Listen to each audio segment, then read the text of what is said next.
Hello and welcome back to Beers with Buds. I'm your host, Andrew Freedman, the Cannabis Sommelier. Thank you for joining me for another episode. Today I'm joined by my very good bud, Chris Kong, King Kong, the man himself. We met through the tattoo shop, and I'm so happy to have you here. Hi, Chris. Thanks for joining me. What's going on, homie? Yeah, I'm glad to be here. I'm living the dream, man. Honestly, we've got great beers lined up. We got a plate of meat and cheese, and you brought me a present. Thank you. We got a lot of presents, actually. We got some things we're going to have to check out here. Fantastic. I'm stoked to check them out live because the bag is sealed with a warning label. So yeah, she's like, you want that sealed? I was like, seal that shit up. Seal it. Do you want it to look professional? Gift wrapped? Of course. Please gift wrap it. Always. So why don't you just kind of give everybody your spiel, tell everybody about yourself, and then we'll go. My name is Cong. My Instagram's Enso Cong, ENSOCONG. That's actually my Vietnamese name. I guess some people call me Chris, but I'm going by Cong because there's too many Chris's in this world, so not many Kongs. But I've been tattooing for 2 years, going on 3, so still a baby. Love what I do, but I also do enjoy eating good food, drinking a lot of beer and wine, and of course, smoking some cannabis. So I guess that's why we became friends. We had those weird interests that somehow kind of worked out because you love tattoos, that's for sure. Even though you kind of you keep them hidden well. I don't know if anybody even knows I have tattoos. I wondered, do people know that you have any tattoos you have? Most of the time I wear a suit, and there's only 5 episodes of beer and cannabis pairings where I wore a short sleeve shirt. Or if you see the cocktails, maybe you sometimes see my sleeve slipping in there, but I don't think anybody knows about everything else. I feel like if they ever saw your like chest piece or your stomach piece, they'd be like, all right, that guy's got to quit smoking so much weed, man. Like, what the fuck? It's pretty gnarly. You should do a little vlog episode one day of your tats. That'd be good, because I don't think people would expect it. Well, it's an interesting idea, because I always kind of started getting them for me. It was more of a me thing, and that's why I wanted to do my torso as opposed to like my hands, I guess, or my other sleeve, because I told Sarah, do not let me get my left arm done until I'm 40 years old. Like, no matter what I say, don't let me do it, because I want to make sure that decision is the right decision. But at this moment in my life, everything going on in my torso and my back, and that's just all kind of for me and my self progression, I guess. I'll be there for the face tat. It'll be happening. It'll be a nice little like cannabis psalm tattoo, man. I was thinking about doing the back of my neck. That was like, what would you do? I don't even know. I don't know if I would even. I don't think I will ever do it. I said I would do like the Horimoto and just do, like the Japanese bodysuit, and I would never do anything on my hands, nothing on my feet. The nice business cut. Yeah, nothing above my neckline, because I wanted to wear a suit and be incognito no matter what. But a little piece of me now kind of wishes I did. Now that I'm like wearing nice fancier clothes, I'm like, shit. You do feel a lot more cool when you like bust it out and they don't know. It's like a secret. They're like, oh shit, there's a little more under the wrap in there. Okay. But now it's kind of like it's on my hands and like my face a bit. So it's kind of like, he's got tattoos. Yeah, but you look like a tattoo artist, right? Like you're wearing the uniform. The uniform. I thought the tie was the uniform. It's like a hairdresser. If I went into a barbershop and the barber had bad hair, oh hell, I'm not gonna let him cut my hair. So it's good. I went to a tattoo artist once who didn't have any tattoos, and I was like, I don't want to be tattooed by you. That was in Vegas, and the guy was like, you don't want to be tattooed by me? I was like, no, I can't see any tattoos on you. And he's like, yeah, okay, I think I know the guy that can help you then.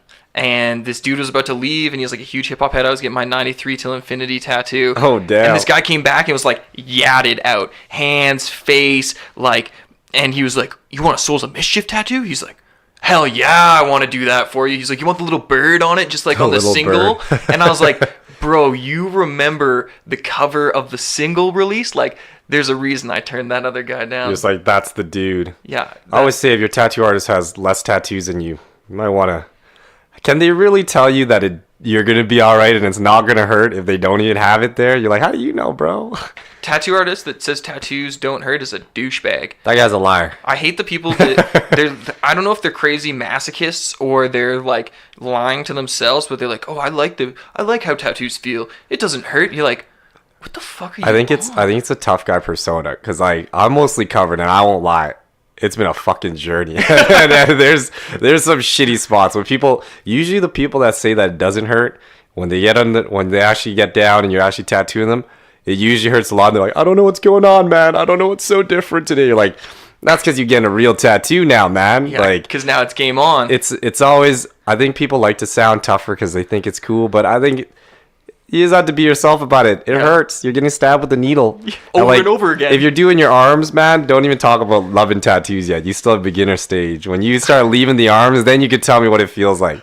When you get right between your butt cheek on the little underneath your gooch there, you let me know how that feel good. I'll tell you it doesn't feel good. The tip of the tailbone in your butt crack. Oh, yeah. Oh, that was a painful spot. That's different. Yeah. It's almost violating. So uncomfortable and so painful. And when I was getting that spot done, you were tattooing that tough chick, that MMA chick, while I was getting my butt. Oh, yeah. She was getting her first tattoo. She's getting her back tattoo. Right down the spine. And I was getting my butt done.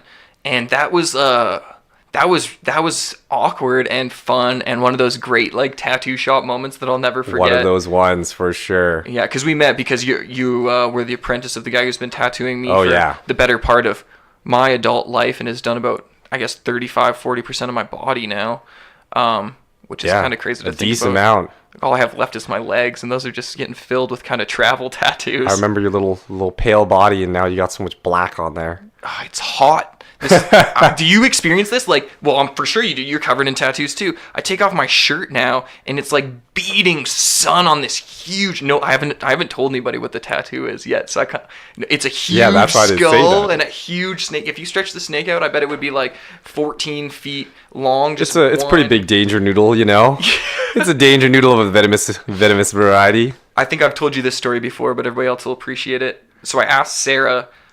I was like, should I get my front or my back done first on my torso? And she's like, do your front. And I'm like, I remember that, yeah. I'm like, okay. And I'm terrified because going through my nipple on the tattoo was like, that was probably the most painful place. You had to, though. You had to. Well, I bailed on the second nipple. I was like, you are not doing it. We'll be back for that. Enzo Tattoo. Jacobs. Thanks for leaving out my second nipple. Yeah, but I'm going to go back and do it for sure. We'll just have that on the layaway right now. We're going to get that. Damn it, we have put that on the backup. So I get this tattoo, and I come home, and because it's just the outline, and it's like it's a snake. It's like I said, it's like a 14-foot stretched out snake, but it doesn't have any scales in it, so it basically looks like a water balloon. A moray eel? Yeah, a sausage casing snaking all the way from my mom's pubis up to my neck, and she just started crying. I could see that for sure. Well, looking back at that first session, like, I probably would have cried too if that's what I had to look like for the rest of my life. Thank God we spent another 20 hours like scraping away at my body. Like, it's not even done yet. It's the rough lining. Hold on.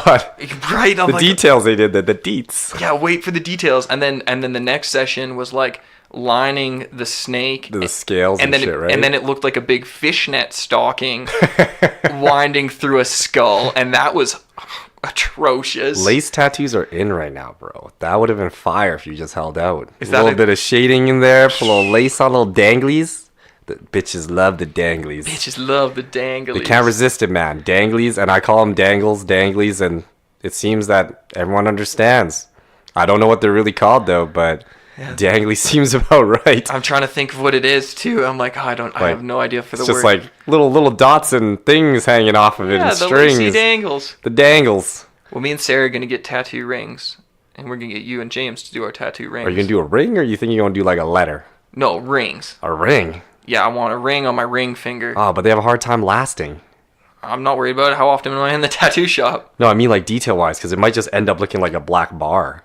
Yeah, that's all I want. I literally want a black, thick bar. Like, what would be the lining of, like, what gauge of line is that? Maybe like a 9 round. Yeah, so yeah. I would maybe even bump that up. What about her, though? She's a girl. She's going to get a fine line. Like a just a little line? Like a tight 5.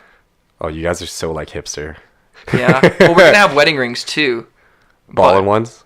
I don't want anything. Are you a ring guy? I'm not really a ring guy. I'm super understated. Like, what I want is just a thin band. Thin band, yeah. Like, it sucks how, like, a girl gets a badass diamond, but as a guy, you just get, like, a weird, like, metal, like, carbon fiber, or, right. You know, like... I just want my tattoo one. Like, honestly, you could buy me a $30 ring from, like, a stand when we go and get married in Jamaica, and I'll be happy, because all I really want is the tattoo. Because that means way more to me. If you don't have your fingers done right, yeah, you good. That'll be the only thing on my hands. Just get an S. Just get a nice S. No, that's lame. I don't. Nah, that's where it's at right there. Nice fancy S. I just want the hard.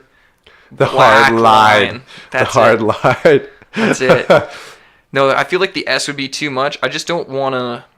Oh, you want to keep that clean, minimalistic, like kind of biz. Oh yeah, I forgot. Oh, yeah. You got a mustache. You got to keep it. Keep it that look. All business all day. That's what it's about. Just gonna have to get a portrait of you done like Kramer style, but get like face tats put on you, like a big big S on there on your face, man. Maybe little like knuckles that say cannabis or something. Well, I'd love to commission you for like a painting because now you're in the new house and there's a lot of open wall space. So I'd love to do some cool stuff and have some OG Kong art. I paint like little paintings though, because I do this thing called spit shading with my watercoloring, but like most people, they'll use water to shade, and I learned that spit works better. Gangster. But there's only so much spit a man can produce. I got you back. No homo. I'll help you out, man. And like, that's why like I got Kevin Johnson, shout out to Kevin Heavy Horse, to do that big ass painting, and I bought that off him because sick. Kev paints big ass paintings, right? He's amazing. He could paint them like all day and just make ginormous ones, but I couldn't make an 8'4" painting. I saw that. I was so jealous. That'd be great. Oh, I've been asking him for that for years because I stared at that getting tattooed for hours, just being like, I want this, Kev. And I always joked because I lived at my parents' house. So I was like, when I have a place, I'm going to have a spot for that, and I'm gonna buy that off you. And he's like, no. And then the 1 year, I had the place now, and I had this one wall just waiting. Big ass wall. And I always joked. I'm like, yo, when you're ready. And then the one day he asked me, he's like, if you really want it, I got one person in line first. If he doesn't want it, it's yours. And I was a little like worried. I'm like, oh, I wonder how much he wants. But I'm like, fuck it. I'm like, I want this. So I'm like, let's do it. Yeah, I'm buying it. I want it. Now it's at my house, and I stared at it every day. It just has so much texture. That's the thing. Because he not only like painted such a big painting, it has like texture. So on different angles, it has different shadows, and it's so well done. Like I'm obsessed with it. So much depth and stuff. That's cool. My parents would hate it though. Or a fiery reaper riding a skeleton horse with blood coming out of its rib cage and flaming nostrils. They're probably going to think it's the devil. That's awesome, though, because, my parents would be like, yeah, that'll make an awesome t-shirt. Oh, God. I shouldn't say their voice like that at all. But, I also have a skull and snake as my entire torso. So, what can I say? Can't ever go wrong with skulls, man. Well, yeah, I remember sitting down for that, and it was like, I want a skull that you can see from across the street. Like, but it's nice, because James has often talked me out of, like, much scarier tattoos than... What? Like what? Well, when I first came in, I wanted a sword stabbed through the skull in like, any direction, with the snake, too. Almost like it had died that way. That'd be kind of cool. But I like it more without it because we made the skull bigger, and it's more like wisdom, and like it's not so much at the death side, but it's the life and death and the circle of it with the snake and like everything. And I appreciate that idea much more, and it means more to me now than when I was just like angry and wanted violent tattoos. And then my back was a really good, because I got the Onabu Geisha. I'm snitching myself out. I got my back and my butt done, and he let a man touch his butt. That's what he's trying to say. I wanted her to be, like Harikari and herself, like committing suicide, and like the seppuku. Yeah, and I wanted like the blood to run down on a cherry blossom tree and like. Turn it was really dark. I remember when you described it, I was like, God damn, brother. Yeah, and you need a hug. Yeah, so that was kind of like shout out to Jimmy for not letting me have like such a, like I would have been like way scarier had I gone with those two options, I think. Well, but the thing with like Japanese suits all the time is when I'm reading these books, they always go like in theirs, I guess it was saying in these books that they don't let you pick what you want. Like if I came in, and anyone who's watching, I'm like 140 pounds. I'm a little Asian guy. I'm not like the most macho dude. So if I came in, they'd be like, all right, he needs to look tougher. So they give me something like a dragon.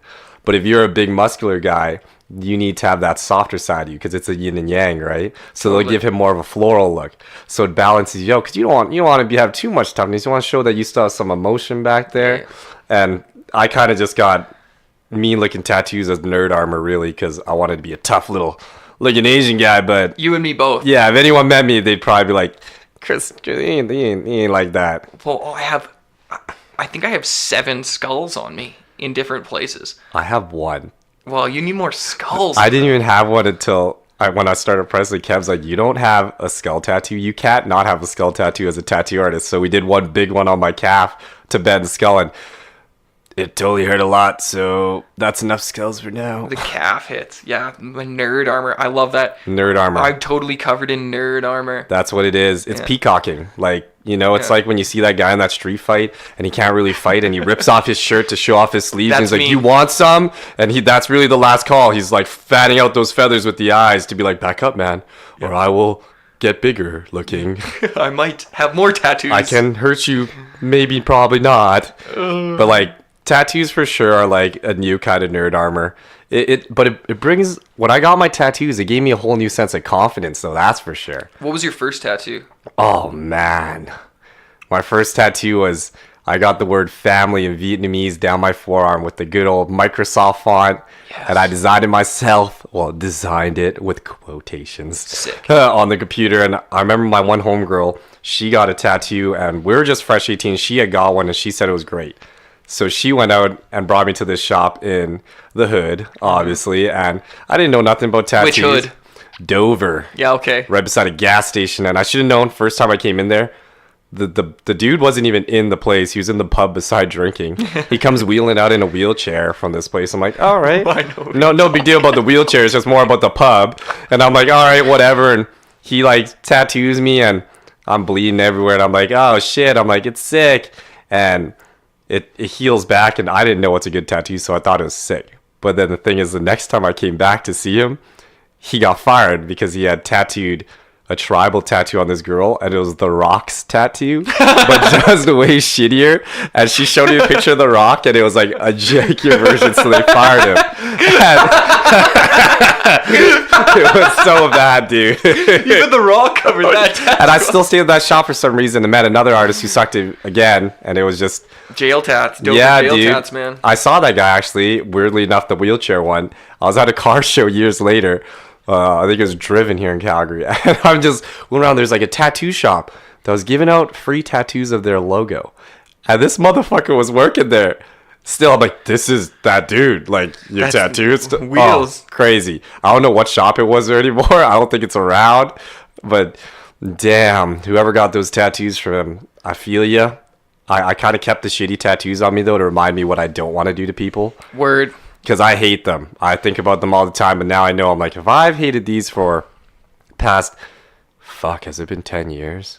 Yeah, decade. Maybe, yeah. I've hated them for that long that you probably don't want to make someone live with that, because that's rough. It's pretty ruthless. Yeah, but we need to get some blazing going on here, bro. Yeah, should we have a dab? Yeah, we should I'll load these up while I tell. My first tattoo dabby. was, I was like 15 years old, and I was, because you could get tattooed as a minor 10 years ago. And I was a plumber at the time. I was doing this registered apprenticeship program, and I would go to school half the day and then work the other half of the day as a plumber.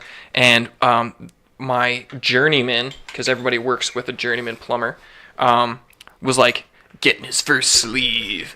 And he was like, he was like an Ogden special. Like he was Ogden special. Yeah, shit. Like he went 4-buying, and he's been going down to fucking hit the fucking little mutters and shit. Yeah, he was redneck prince, like redneck royalty. He was like, we snowmobile in the hood at night. and so he's like, yeah, you should go here. Like it was something with like a classic, real greasy tattoo shop name, like Lucky Charlie's. Yeah, something like that. Like literally, I'm gonna preface this with, I drove by the tattoo shop maybe like 2 months later, and it was closed. And you're like, kind of makes sense. So I go in there, and this was for like my 16th birthday present. I think I was getting this, and I go in, and my dog had just died. So I was gonna get my first initial tattoo. What I was going in to get was everything. Nothing to lose, everything to gain, and I was gonna get it tattooed across my stomach. Get the fuck out of here. And I was like, and then everybody started telling me if I got fat that would have been a terrible tattoo. But I was like, no, it's like the Biggie song. Nothing to lose, tattooed around his gun wound, everything to gain, embedded in his brain. Gangster. It doesn't even seem like it's a ripped your dog tattoo. It's like, this motherfucker was gang banging before here. It's like, so before you did all this wine and cannabis stuff, what were you doing? You're like, growing up in the streets. We don't talk about that. You got to listen to Cannabis Sommelier freestyle on SoundCloud, and then you'll understand. You know, you did say in that last episode that you do enjoy being in Chicago. Yeah. And I don't know, from what I've heard, most people are pretty scared of that place. Maybe there is a little hood in you. I'm a G till I die. Like the mustache, don't be fooled by it, baby. I tell people this all the time. Like, yeah, don't be fooled about the wine thing. I'm a cannabis guy first, and I understand the community and where everybody's coming from and who you are. Like, I think it's always better to start off growing kind of like a little more hood, a little more poor growing up, because you kind of like... You see the whole aspects of life, right? Adversity creates the biggest successes, I believe. When that vibrates in your hand, then we'll be good to go. So we both got one loaded up. Mine's ready before yours. He just passed me this weird, like, pointy glass electric-looking rig thing. He called it an alien dildo before, and the fact that I had to put my mouth on this is kind of arousing. Interesting. Yeah, I know. Just kidding. Oh, it's vibrating. So you just suck it. Don't worry about the carb cup. Just lighter is better than... No, you can, yeah, you got it. Nice milky rip, that's good. We got some White Walker full spectrum extract. I really liked this one. Gotcha, sorry, I kind of loaded a big dab there. You know, that was nice and smooth. How much do these things go for? These things crazy. $500. Oh, dear God. Okay, so then what you do, because it turned off, double tap as quick as you can. Bam, bam. Boom, and then wait for it to vibrate again, and then we'll start sucking again. This thing is fucking crazy, bro. I know, isn't that nice for dabs? This is $5. Yeah. God damn. I know. You buy a nice little Honda Civic with this, drive you around town. This definitely costs more than my car. That's one thing. When you're talking about your car, I was like, what car do you drive? We know each other for so long. I've never even seen your car. Kong has such a cool car. He drives like a souped up STI. I drive like a 2003 Civic with a little bit of damage on it. The trick is, it's not an STI, it's an Impreza, bro. There you go. I tried to get a new motor, but it wires through the ECU, apparently, from what the Asian guy told me. That's too much work. Too much work, man. They're better off buying an STI and putting that shit on it. So the plans didn't research ahead enough. This is why research is important. It's fair. No, I give it one more double tap because I loaded a big dab in there. No, I feel like I don't need a new car yet. Like I'm still hustling and grinding. I'm not at the point where I like need to flex on anybody. Like I'm authentic. If you guys know me, like I'll show up in a suit, but I'm getting out of my shitty car, and that's just my priorities right now. I'm not here to. I don't want to spend money on a new car. I'm much more happy having the house and being able to have studio space. It's what you value more. Like I'm in a weird place now where like. I love having all my. Ooh, I gotta smoke this, people. You gotta hold on. He's in a weird place where he's excited to do things and meet people. I think it's done on you now. Yeah, I'll clean it up for you. That was actually nice. That was good. Okay, tell everybody what you're gonna say. But I'm in this place right now where like I have my car. It's all paid off. The only thing is, it's got gold wheels on it. It's got the roll bar in there and the harnesses and shit. It was really cool when I was in high school, but like now I wonder, do I need an adult car? But I wonder, is the reason I want an adult car because I'm thinking of what other people think of me, and that's what I'm worried about. Totally, it is. Yeah, I'm like, do I really? I love that I don't have to pay anything per month because we kind of grew up a little poor. My parents never had it. We never bought a car from a dealership ever. Right. This is the first time they've ever got one, and it's trippy to me. Gangster. But like, I don't even know how you finance a car or like all that shit, and now I'm starting to learn as a semi-adult. And it's when I find out how much people pay per month for a car, it almost blows my mind because it's like my car really gets me to and from things. Yeah. Like it'd be cool to have like massaging seats and shit, but like does that bring value into my life enough that it's worth like $50,000 if you're only making so much a year? Dude. Like I have like friends who are paying off cars for like 6 years, and I can't even make a phone plan for 2 years without being like, all right, 2 years, we're getting a little deep in here. I went out to buy a new car September and October, and I wanted to spend $35,000 on a car because gotten a new job and 35 is not bad, but yeah, that's a lot of cash. That's a lot of money. Yeah, that's like a year for some people. $35,000 is crazy because you actually have to spend about $27,000 on the car because after taxes and delivery and everything, then then you're up at that 33 to 35. You put it on a 5-year and you're paying like $600 a month for this car. Yeah, that's plus insurance. Exactly. So then insurance is $230 to $300 because you have to buy the premium insurance because it's a brand new car. Fresh off the lot. They can't let you have that like only one-way shit. Yeah, exactly. And then so you're in it every month for at least $700, and then you're gonna pay your normal gas fees and your gas, maintenance your fees, rent, your maintenance, your life. So it's interesting. As I started researching, it was like there's a very interesting tipping point where a used car is more valuable than a new car, and it's that 3-year moment.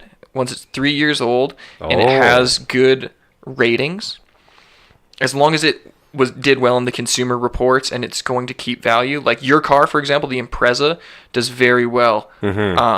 Even now because they changed the engine style in yours, even though you're talking about the engine, they've changed the engine style, so people are looking for your engine style now because it's much more easy to modify. Those cars retain great value over 10 years. But the Hyundai Santa Fe, for example, great car. And at that 3-year point, you actually make like $2,000 or $3,000 buying that car over the way that the resale and maintenance will work over the next 5 years. Yeah. Which to me was crazy. But again, I'm so happy that I didn't buy a new car because it was like not a priority. And now that I'm full-time on the content game, I'm not in my car as much. Yeah. Which is great because I would much rather have a few new cameras and a computer. Now you got a lot more gear you got to get. That's the thing. Yeah. When you have it's like when you have side projects, shit. People don't see it, but it takes you gotta start making sacrifices, and sometimes your extra money goes. So it's like, I could get a new car or I could get some fucking new mics or something, right? Yep. Get some new mics and some other things, because like you don't have to buy like a fucking bad expensive car, but even the cheapest car is still money's money in the end. Money is money, and every dollar going towards something else can always help in another way. Yeah, I'm with you 100%. That's why I'm really lucky that I'm doing this strain research project with a great producer that we just had a puff of. So I get to write tasting notes and take pictures and collect the data from all of those strains that he's doing through the year, which is going to be crazy. See, I actually have a homeboy who, like, he was the one that I was telling you before, the one that I met at the gym, and he wasn't, like, into, like, growing any cannabis or anything, and then now, like, he's really into growing it, and he gets deep into, because he's into the organic growing side of it. And he was telling me about some, like, funguses in the soil that work with the roots to make some weird relationship where they grow more and all this shit. But like he's been collecting seeds up for a seed bank, and I didn't even know about this, where it's like he's been talking to like all these different providers on Instagram and buying seeds off them, and they send him extra seeds, and he's just been storing them for when he can actually like hopefully make something out of this and start growing his own cannabis as a provider. I don't know, like LP, like a smaller growery. Yeah, like a micro cultivator. It's hard to get like that all going, but like, you know, now it's just like steps and stuff. He weirdly enough knew who you were. I forgot. Amazing. I told him that I was going on to podcast. He's like, what? And I was like, you haven't met Andy before? He's like, wait, he dresses really nice all the time and he's super friendly. I was like, yeah. I'm like, that's the guy. I know it is. Amazing. And instantly, that's why he's like, that's crazy, bro. I was just like, yeah, because it's weird how you kind of meet other people through your just interests. And the cannabis community is pretty small. And if your mind vibes right, generally you'll attract that right energy. It's just like you'll know that you just right away we click and we think the same and it works out. Totally. Like when I met you, you're a good dude. This beer smells crazy good. Holy. Nice. Tangerine Dream Session Ale, 4 Mile Brewing Company, brewed in View Royal, BC. There's definitely some tangerine juice in there because there's no way this is in the mash. The entire room reeks of tangerines. It smells really good. In the best way. I'm going to find something we should pair this with too. The White Walker would do well. So you've seen this channel. So you should try and like smell these side by side. The one that we just dabbed. Yeah. And that beer, because I think they'll do very well together. And just, kind of smell the extract first and really appreciate that.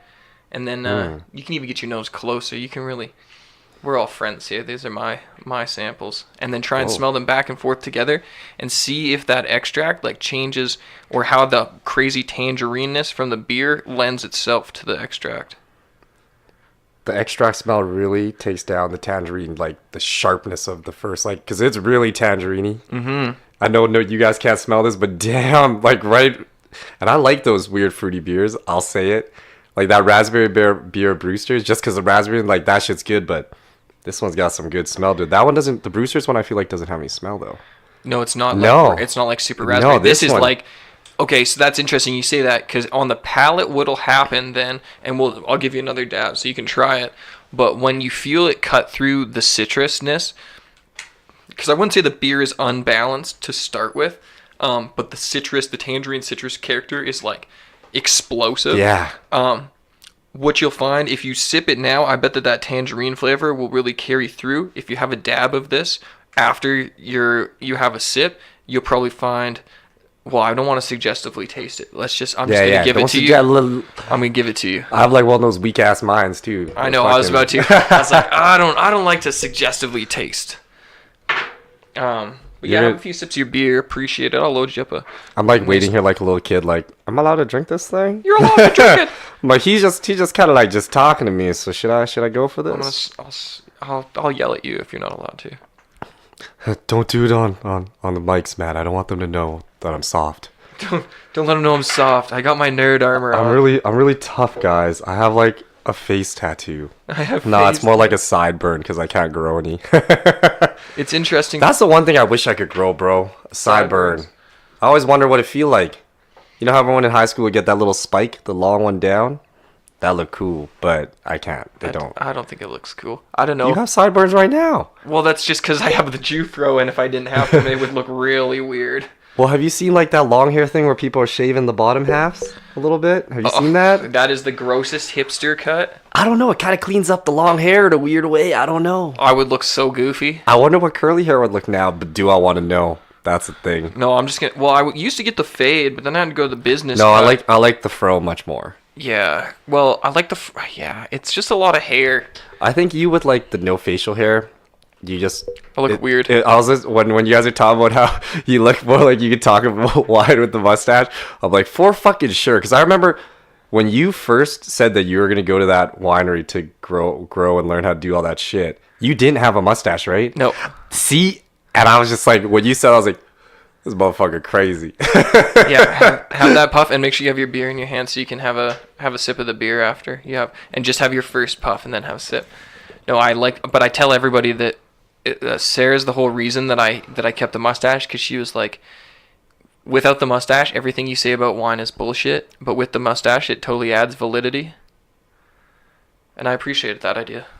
It's true, man. Mustaches have power if you can rock it. If I grew one, no parks would let me near them. Yeah, no, you would look scary. It's dirty. I would then probably think you're a Mexican, a cholo, or something. I probably look like really Filipino. Because when I get really tan, people think I'm Filipino. It's crazy. I'm Vietnamese, in case y'all want to know. Yeah. Shout out to Vietnam, the homeland. I've been there like once. So Canada's my home. I love this place. Yes, that's awesome. Yeah, for sure. Like, that's why when my parents like talk about being like Vietnamese, I'm like, I love being Vietnamese, but like Canada's still my home. Like, I love Vietnamese food. I love our culture. I love our people and everything, but Canada's where like we're all like intermingled. It's nice. Have you ever visited? Have you ever gone to Vietnam? Yeah, we only got to go once because it's so expensive, especially with one other sibling that we're going with. So for 4 people, it's quite a bit of money, because my parents only made like, my dad worked at like a meat factory forever paying for that. Straight up. So yeah, it's gonna take a while. And like, they always had to send money back to Vietnam too, because they're the only ones that escaped. We have no relatives here. So that's crazy. People don't understand that about a lot of first generation immigrant families, is like a lot of the money that's procured goes to helping the family back home, because we're in North America, we're quite selfish in our family cultures, but a lot of Asian cultures, well, a lot of other cultures help their family much more than we do in North America. So I think it's because generations here, they're already comfortable. Like, I have some homies that escaped with my parents too, and they were able to sponsor their grandparents over. But like back in the day, man, I swear the retirement plan back in the day was make as many kids as you can, and they will pay for you. That's your retirement home. But now everyone's having like 2, maybe 1 kid because kids are expensive. But like my parents had like 20 fucking brothers and sisters, man. That's crazy. When we went back there, and like Vietnam, you refer to them as like in translation like uncle number 2. Uncle number 3. Really? So you got to remember, like, then you remember like everyone's levels because Asians are so like about that. Oh, is it a hierarchy? Oh yeah, man. Like if you on number fucking 7, you ain't talking number 2 the way you think you are gonna talk to him. Like Wow, you had that's like hilarious. every time we go to people's houses, I had to cross my hands. I had to say this little saying and like bow my head and be like, "Thank you." Say it. Can you say it? Do you remember it? Man. Or do you remember what it might be translated? I wanted to hear it in Vietnamese. It's like "Thưa cô con mới tới," and I think that was it. I'm pretty sure that was the rest of it. I don't remember. What are you saying to him? You're just saying like, "Hello, ma'am. Like, thank you for letting me here. Like, I just came here," and you bow. Straight respect with Yeah, your hands crossed. and you have to say goodbye the same way. But you have to know like, because there's like different ways. Like, you know how here you'd say like, "Ma'am" or "Miss." Like, there's so many different ways. Like, and there's like ones like there's back and back, but it's. One is for a man and one is for a woman. And I don't know if I'm just really Canadian and I can't tell the difference. And there's like a subtle tone. There probably is. Oh, yeah. Sorry to all the Vietnamese people out there listening. You're just like, dude, this guy is fucking terrible. But I'm a little baked. No, I think it's you have totally to know fair. your position in the fucking. Well, you're a first generation Canadian, right? Yeah. You're not Vietnamese. Your parents immigrated here. Vietnamese Canadian for sure. You're born in Canada, right? Like your background, your heritage is Vietnamese. Your parents are Vietnamese, but you're straight up Canadian. Yeah, pretty much. Like that's why Vietnamese people love baguettes. Because I guess the French did some shit there, and they brought some baguettes, and they're like, all right, let's make some fucking subs out of this and make some money. Yes, Vietnamese subs. Yeah. Nobody knows that story. I know. Like, you're like, dude, we didn't make that bread. That was white people, man. Yeah, that's French. That's French. A French baguette. White people always leaving these little treasures everywhere. Yeah, well, Vietnamese cuisine is super interesting because there's actually a lot of adaptations from. There's African spices. There's French culinary influences because they went in and colonized and enslaved and were bad guys, just like white people always seem to be. You know, you're like, you should just think like us. Yeah, and we're gonna live here for a bit, and y'all are gonna work for us. But it's all right. We'll leave eventually if you fight us. Yeah, if you kick us out, like the Jamaican Revolution and how the English tried to colonize them for the sugar plantations and like. Man, always trying to take some shit. Everyone just wants resources. It's crazy. Humans are fucked up. And who did Belgium colonized the Congo? Remember that? That was crazy. Like that's like an area where they have so much rich resources though, and not much government to really defend shit. It feels like they're not too organized. Where like people just keep coming in. I don't know. I've never been to the Congo. Swept. Well, like I guess I haven't either. But from what you like read and watch, and it just seems like I feel like they kind of just like ignore shit that's going on there. I feel like there's a lot of shit going on there, and you never really hear about it until it's something really crazy. The world's fucked up right now. Like look at Venezuela. They're trying to overthrow the bad government. Look at France. Yeah, the president is like a shitty Parisian. He won't step down. And like they've been fighting for days. The U.S. just backed out of the nuclear treaty with Russia. Like, things are crazy right now. The world is seriously looking at the news, looking at the leadership that's going on. The world is at this crazy teetering point again. Mm-hmm. But I think because, and I was going to talk about this, and it kind of ties back to the opportunity that we have right now. It's like the internet. There's a sharing of this information finally, and it's not just like one person gets to spout crazy shit. Mm-hmm. People are listening. People are informed. There's a reason that Me Too is happening right now because people can speak out and share it, and there's power in numbers, and those numbers are available on the internet. People aren't silenced. There's opportunity for your voice to be heard, which is a scary idea, but it's also a great place to be fact checked and be held accountable. But also a great place to hide. Yeah. But now it also gives everyone a voice that maybe shouldn't have a voice too. But then it's like, who's to say who's allowed to have a voice? Everybody should have a voice. Everyone should have a voice, right? Yeah. Because if you start silencing one group of people, then it kind of just, it almost takes away, freedom of speech doesn't really exist in that point then. I loved I think I talked about it quickly on another podcast, but I listened to a CBC radio interview about this black musician who made it his life goal to befriend KKK members and just like talk to them. He didn't want to change their mind. He just wanted to be friends with them because he didn't understand why they felt the way they did. He wanted to show he's a person. Yeah.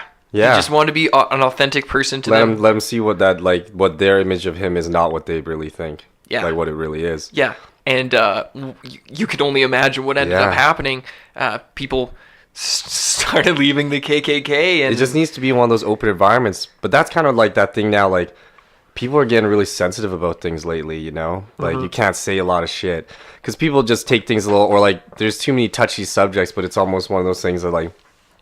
Now, if you don't think alike, like, the new direction things are going, you're instantly labeled as something you're not, but no one's willing to listen your point of view to say that you aren't what they're saying they are. They label you as a racist or whatever instantly, and you're just shunned. Yeah. And it's crazy, but, like, throwing things and, like, getting physically violent with people actually doesn't really change things. It's, like, actually talking about something.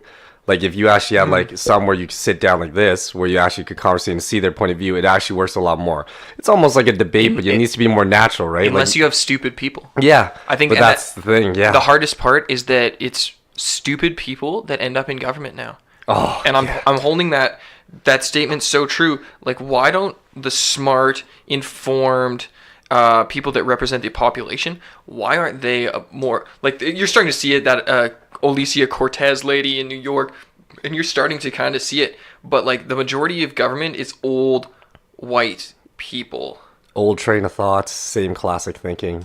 But it's kind of like, maybe if you're smart, you just realize early on, you're like, this shit is real fucked up, and I ain't so where I was going up. Is that at what point do you have to... What point is violence the only option to make your point heard? And is that a justification ever for violence? Because I know you've talked to a stupid motherfucker before, and you're looking him in the eyes, and you're having a totally normal discussion, and 15 minutes later, you're like, why the fuck don't you get this, you idiot? Yeah. There's times when you know, you're just like, damn, bro. You're just like, there's no win in this one. Yeah. You just gotta let it go, or else you're like, we're gonna get in a fist fight real soon here. Like, it's gonna get... I'm gonna punch you in the face. It's gonna get... You're like, it's getting emotions now, and you're like, all right. That's why I guess there's a tipping point. It's like, you got to start on a level where the emotions aren't at 10 right away, but shit. Yeah, there are some people when you're just like, but, you know, like, I guess it just comes down to, like... Imagine trying to reason with Donald Trump right now. I wonder if he really is the way he is. Oh, yeah, he's You think so? I wonder. I've never... He makes his own tweets. That's why he's so... yeah, he's like staying up at night, like at eating 4 KFC. in the morning, and he's just like, fuck this motherfucker. He's like, you gonna say some shit? I got you. Well, and that's what's so interesting, again, about the internet and everybody having a voice. He is the first president to be completely unfiltered on a massive platform. And they tell him not to say that shit. He doesn't give a fuck. He's fuck you. Yeah. I'm gonna write this with my greasy KFC fingers. Like, dude, it's like, people talk shit about his hair so much. He don't give a fuck. He's still rocking that shit till the day he goes. It's outlandish. I almost want to like look on my Twitter right now, because I got Twitter. Follow me on Twitter at the Cannabis Som, and see what kind of crazy shit Donald Trump is up to today. And I talk about him way too much because he's the media machine, and I think he's a genius. He's like the real life fucking reality show. He's a genius. He's an absolute... People love that shit, bro. Real Donald Trump, 45th president of the United States, 58 million followers. Don't worry, they'll be making a mountain with his face on it soon. He'll be fucking planning that shit out. But aren't they still shut down right now, the government? No, they have a temporary reopen for a month until they can come to an agreement. But this is what he wrote 23 hours ago. With caravans marching through Mexico and toward our country, Republicans must be prepared to do whatever is necessary for strong, all caps, border security. Dems do nothing. If there is no wall, there is no security. Human trafficking, drugs, and criminals of all dimensions. Keep out! ! This guy is so seriously thinks that fucking... That, like... Oh, man, what a dumbass. What a dumbass. So the government's going to be closed again in like 2 weeks. Again, I wish I had a Jamie that I could ask. It'd be cool if you had a big like clock with that timer on just to watch that shit. Like, oh, here we go. But nobody's going to pay for a border wall. Yeah, and that wall's pretty damn expensive. But you know, is that like, I wonder, because like if you're the president of the United States, you're like running shit in the world. Technically, if you think about it, you got some fucking pull. Yeah, it's almost like you're king of the fucking world. Let's be real about it. But not anymore. I think that reputation's ruined forever. Yeah, shit's like starting to come down. But like the thing is, if he's doing all that shit over there, like, should we be worried about what he's doing with this wall? Does this affect Canada? The wall? No, not at all. Does it affect? Yeah. The stuff that has affected Canada was his crazy trade deals, dropping NATO. Like, you know, he has no respect for us as his ally, and that's what's to worry. But he'll be gone soon, and the big pitch is that weed will be legalized this year. So, you know, worse things could happen. I wonder, like, I feel like with this legalization here, it's kind of so half-assed. We all had dreams of this as a kid, man. Just like, man, I wish I could fucking just smoke a joint outside, and it's still like not even over in Calgary here. Can't smoke a joint outside in Calgary. Yeah, you know, I feel like Vancouver, I hear things that it's like pretty damn fucking chill. Okay, so but I'm gonna give you the pivot. If we were in Edmonton, you can smoke 5 meters from any door. You can smoke absolutely anywhere you want. Oh, really? And in Alberta, we have the most dispensaries of anywhere in the country, cannabis retail stores, 65. And you can go basically anywhere in Alberta to most small towns, or as you drive to wherever you're going, and buy legal cannabis. And since they halted the licensing, what AGLC has done is every time they get a shipment in, they're just equally dividing the cannabis that comes in and sending it out to the 65 licensees. There's not like a mad race for one person to get more than the other. So now there's a pretty decent amount of stock. Not to say that the cannabis is great, because if you've watched my cannabis reviews, a lot of it's not great. I watched them, bro. I watched them. But there's an opportunity for anybody to go and buy cannabis at any point legally, which is pretty cool. And soon we'll see better cannabis, because it can literally only get better. Because if it gets it's only going up, right? But we're at a point now, being in February, where if you started growing your plants, if you had gotten legal clones October 17th, you could have a harvest right now. Oh, yeah. You just got to, like... Right? So you could have grown your own cannabis by now and have it in any unmarked bag. And you could have grown it at home with your legal 4 plants. Or you could have been shared with you by your neighbor for their legal 4 plants. So, just saying, anything in a bag, as long as you grew it at home, is technically kind of legal now. The one thing, you've bought those little containers at the fucking dispensaries, right? The little, it's almost like a square case that's like plastic and thick, right? Here, I got some examples. Yeah.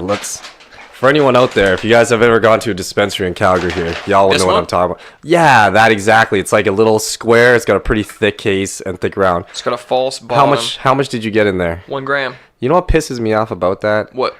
We're fucking destroying the fucking planet with plastic already as it is. Who the fuck is keeping that whole... it has a false bottom, everyone. It has just space. Yeah, it's the size of a fist for 1 gram. For 1 gram. And that whole container, nobody's fucking really fucking keeping that to store. This is also a 1 gram container too. Exactly. No false bottom. It's huge. But you could have put a 1/4 ounce in there. You could put tons in there.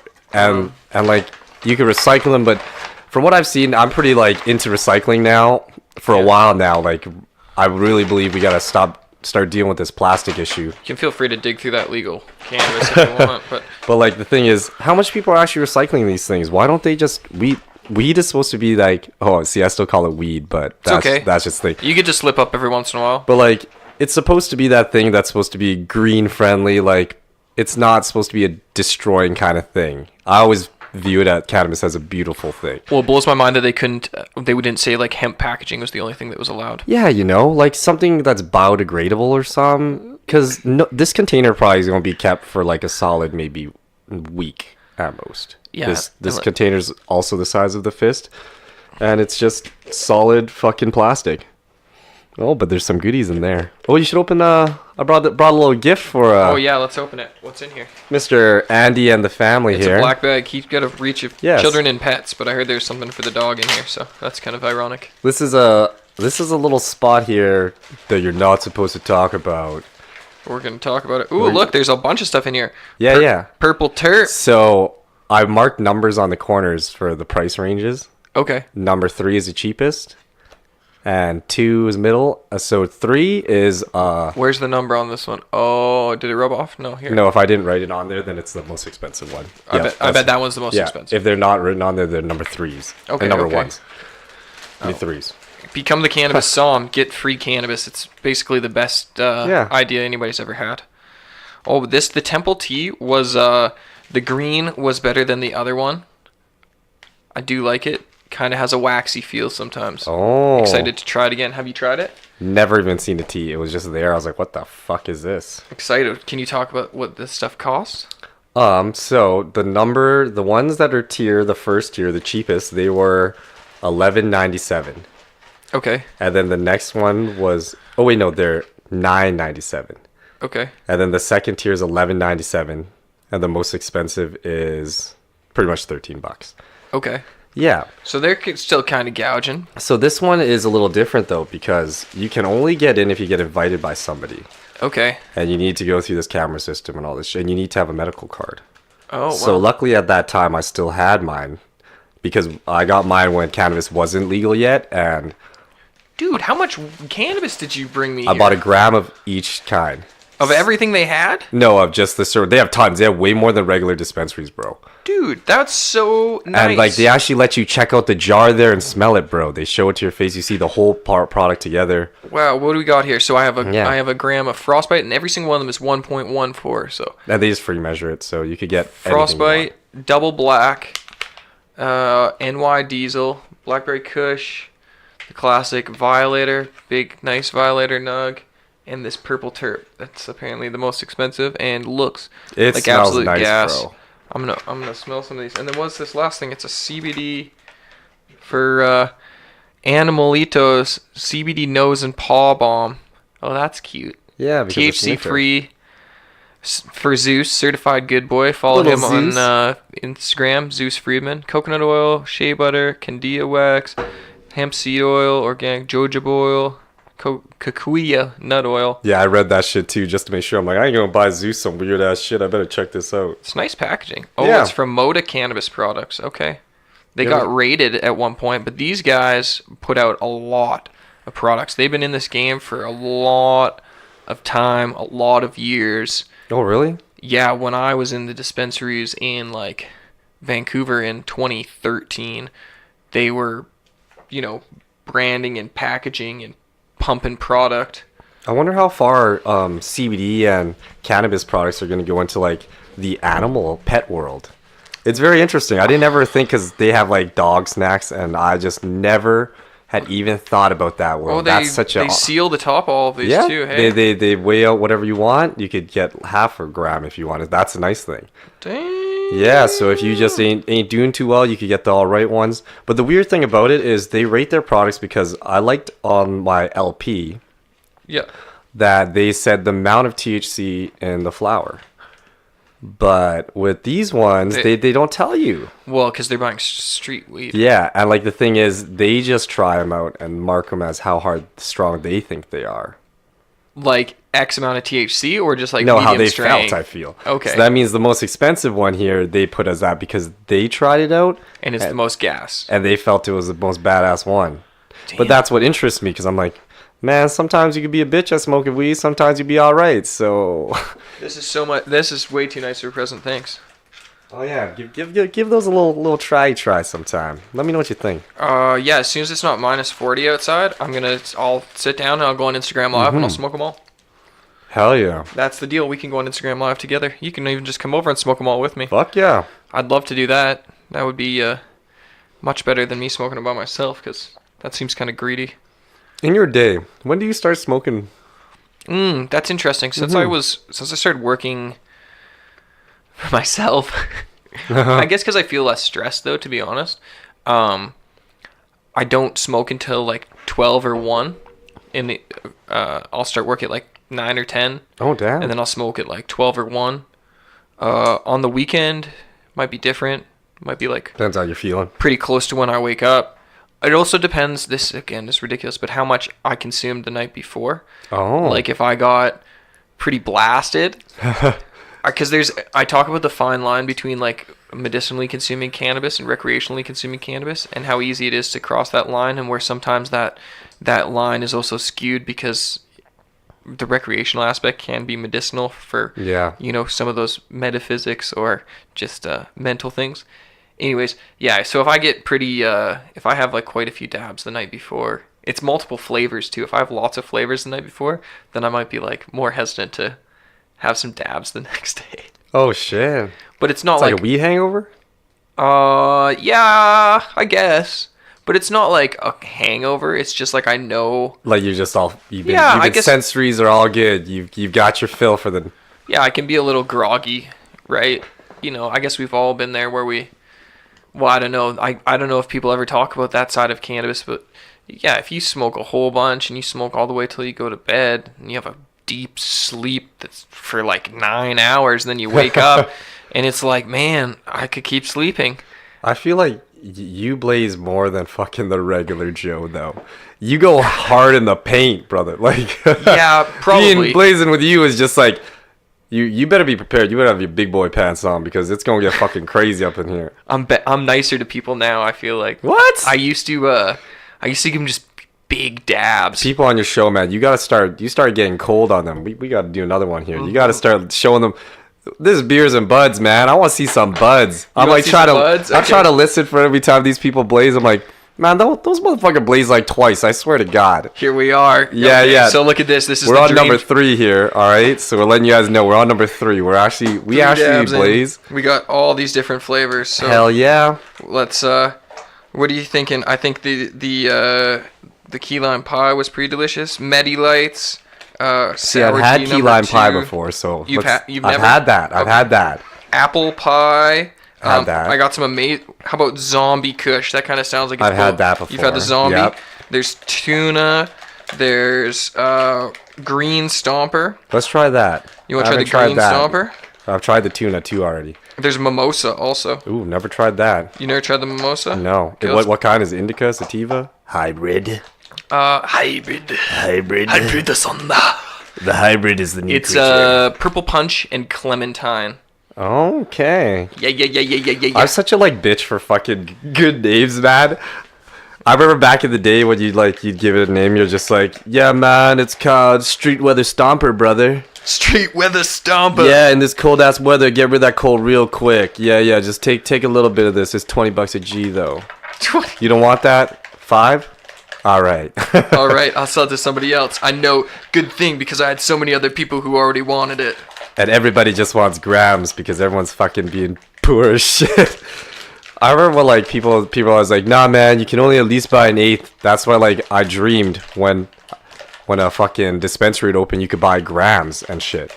Because some days you might be a little hern. It's real shit, and you just want to get a little bit to get a joint.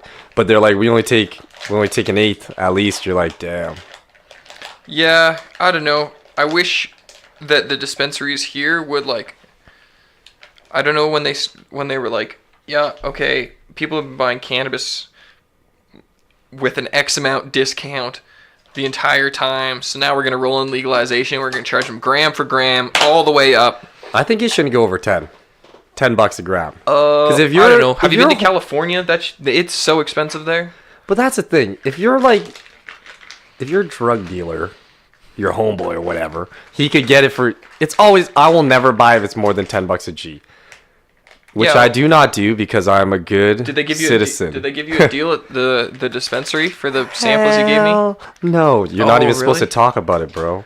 Oh wow, well. They have a rule if you post anything on Instagram, you out. If you can't take pictures in the place, you out. But now we asked them on. I don't give a shit. Well, we'll see how it is because that's pretty. That's an expensive present. Thank you. Oh yeah, that's fine, man. I'm just gonna starve for a week. Yeah. Well, you guys enjoy all that good stuff. Yeah. Just let me know how Zeus feels about that stuff. I will. I'm excited for his little paws because this will be good after the saltiness. And the winter and stuff because the lady's like, yeah, it's like paw balm. I was like, that's perfect. Oh, that sounds very nice. It sounds really nice. Well, Zeus needs a present too. He's guarding the place. Worst, laziest guard dog. Since we got here, he's kind of decided that he's king of the castle. He's just gonna sleep instead of worrying. When you made that fucking Borat reference or whatever, and it was just super silent, I died. You had to explain it. I'm like, don't explain it, brother. You make it worse. That joke was funny. It was funny. It was just like, should I explain this to you? You ever watch that Sacha Baron Cohen? Oh, no. Oh, okay. This show is good. Oh, yeah. We need to talk about your $1,000 fucking gram idea. People love the $1,000 gram. The thing is, I've only seen expensive grams if it's like a nug dipped with some wax, rolled in some THC, rubbed by the hands of Buddha, and now it's for sale for like $200 or something. But $1,000, is it just gonna be just the flower bud? No, let me show you. I got a great example right in front of you. Are we going to consume said sample? No, I want to do it on a video, not on a podcast. In no time, people, you'll be able to see us and see what we actually look like. We got some plans here. Yeah, the podcast will start being videotaped it will. soon. We've been talking about it, and it's gonna happen because like we're looking pretty fresh right now, and no one even knows. Yeah, we're taking fat dabs. And yeah, people love watching people take fat dabs. That's why all these chicks are famous on Instagram, I think. And I'm betting you guys wonder what the hell this man cave looks like, because I will tell you, it is a man cave for sure. Yeah, and I haven't even put all my stuff up on the wall yet. Nothing is on the walls. Everything is on the floor. Just my medicinal marijuana license and my... He's got a bulletin board in the closet for some weird reason. Why is that in the closet? I didn't want to put it on the walls. I wanted it up, but I was like, where can I put it where there's more space where I could just hide it because it's ugly? So he has a bulletin board in the closet, but he has these 2 planks of wood that are just on the wall here in front of me. Those are for guitars. Yeah, there's no guitars on them. The only one of them has a guitar mount, so it's literally just planks of wood on the wall. It fell out of the wall. I gotta show you this. It crushed my signed How High record. It looks like a live, laugh, love thing that a girlfriend puts up in your place. Oh, shit. It is How High. Bro, signed, but yeah, my guitar fell off the wall. Oh, dear God, it shattered. Crushed it, so that was not very cool. I love that movie, and some people think it's the worst movie ever. I thought it was pretty good. Even with the Asian guy, man, we laugh and we cool. It's all right. We laugh and we I give it a pass. It's all right. I represent the Vietnamese Asian demographic, and we approve that movie. We approve of this message. We approve that movie, man. Is it okay for me to go like an old Jewish man too then? You know, if you can't laugh about his shit, how you gonna move on about it? Just take the sensitiveness out. I'm so offended by your little old Jewish band there. You should have been. You should have been. I'm going to write a rude comment. Some more beer? Yes, I would like some more of this tasty beverage, please. Well, if you can't make fun of yourself, then why can't you make fun of anybody else? Yeah, man. It's the number one rule. At least if you mention it by yourself, they can't use it against you. Yeah. Yeah, because you're like, if anyone makes an Asian joke to me, and it's happened all my life, cool. I love Asian jokes, man. Yeah, I'll make a little dick joke about myself all day long. I don't give a fuck. That shit's hilarious, man. Like, oh, yeah. I don't know. Some of them could be really mean. Like, and there was at one point where I was like, why does everybody tell such mean, murderous Jew jokes? Oh, dude, it's just, yo, I get some rough Asian jokes. And like, my friends from the little hood over there, they're like white biker dudes. So some of them are kind of, they got a little bit of racism in them, but it's always just cracking jokes and like, I get it. They're old, but harmless racism. Yeah, like just whatever. I'm over it. It's happened enough that being mad about it's more enough to just make it a bigger deal, but they're just cracking a joke, laugh one back, shoot them a joke too, you know? Don't let them give them a little something in there. You old cracker. No, white people aren't offended by that. I know, they think it's funny. That actually smells real nice. That's the mimosa. Let's have a dab of that. I'll load your Puffco. Or you just gotta like make a joke about yourself too, and they'll fucking find us funny and just laugh too. You know, it's just, who gives a shit? Yeah, life's too short to be worried about too much of that. We all people. People are people, and like usually it's the super racist ones like that are kind of like, they're really old, man. Like that guy old as shit. If you really want to try to change his mind, you have fun, but he's already been thinking that way for like fucking 55 years. He's kind of set in his ways. That's fair. My one homeboy's dad, who I love, rest in peace, Bob, love you. He was a great little old white man, but he didn't have the best love for the black community. Hey, my aunt said the Holocaust never happened, so. Oh, damn. And, like, it came to the point that, like, I'm pretty sure he wasn't going to change. He was just sent that way. And he was just a harmless little old man. Just let him do his thing. It kind of sucks, he things like that. But it was a different time back then, you know? And you're the way your brain is wired, like, if you've been living that way, that almost becomes your identity. You almost don't want to let that go, because if you let that go, you're like, who am I? Yeah, it's hard. Because it's a big piece of you, because it's how you think and how you've lived your entire life, right? It's hard to change people's opinions of things. Well, especially when the media is playing so strongly on one side versus the other. Mm-hmm. It's splitting everybody up. Yeah. Have some fun. Life's short, guys. Smoke a little cannabis. It'll bring everybody together, yeah, man. Smoke a little bit of cannabis, eh, guys? Smoke a little bit of cannabis. You know. Come up to Canada here and blaze up with us. We're having dabs of mimosa. Can y'all hear that? Oh shit, I probably whispered that way too close to them. It's okay. Well, apologies. I'm trying to be like a tough guy and not cough, but I'm like a straight pipe smoker. Mm. That sounds so bad. Yeah, you are a straight pipe smoker. Doesn't sound bad. You're allowed to be whoever you want to be in 2019. I'm a cat. Yeah, I'm a straight pipe smoking cat. I'll see it twisted on Saturday nights. I'd go check out that place, see what it's like. I have a couple clients that go there and like. I went one time. My one client's the main double tap yours again. We gotta keep going in on these. We going for another one. Is one of the head drag queens there, and they're the greatest people ever, man. I totally go there party.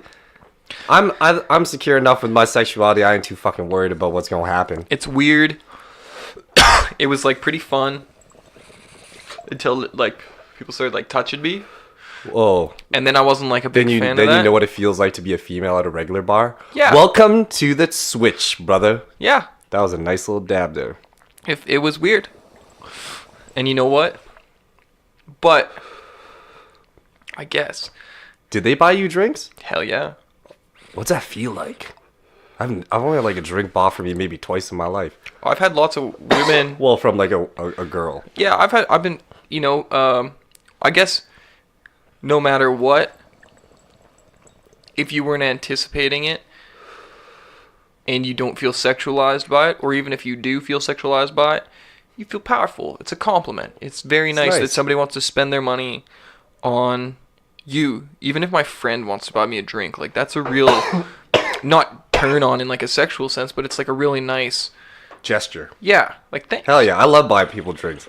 If anyone's ever seen me out, I like to drink. If you've ever seen my stories on Instagram, I like to go out, have some fun. I work hard, but I still go out to enjoy life a little bit. This thing is chiefing right now. And if I see clients or whatever, I love buying drinks for people, man. It's nice. Oh. Yeah, I'm trying to be a tough guy too. I usually don't cough. I haven't ever heard you cough, so now I'm happy that you're like human. I am human. I'm authentic. I'm a real dude. Guys, he's just a robot. I've been hanging out with him for a while, just trying to research into him because I'm going to dissect him and see what's going on in there. He has no idea, but it's probably going to happen sometime soon. I'm a robot. Actually, you heard in the other podcast that I think I'm an alien. That mustache has been the same for fucking years. So I'm pretty sure it doesn't even grow or not grow. So it's getting better, I think, honestly. What space were you saying that you hoped would fill in the middle? Yeah, I'd like the middle to fill in and a little bit up here.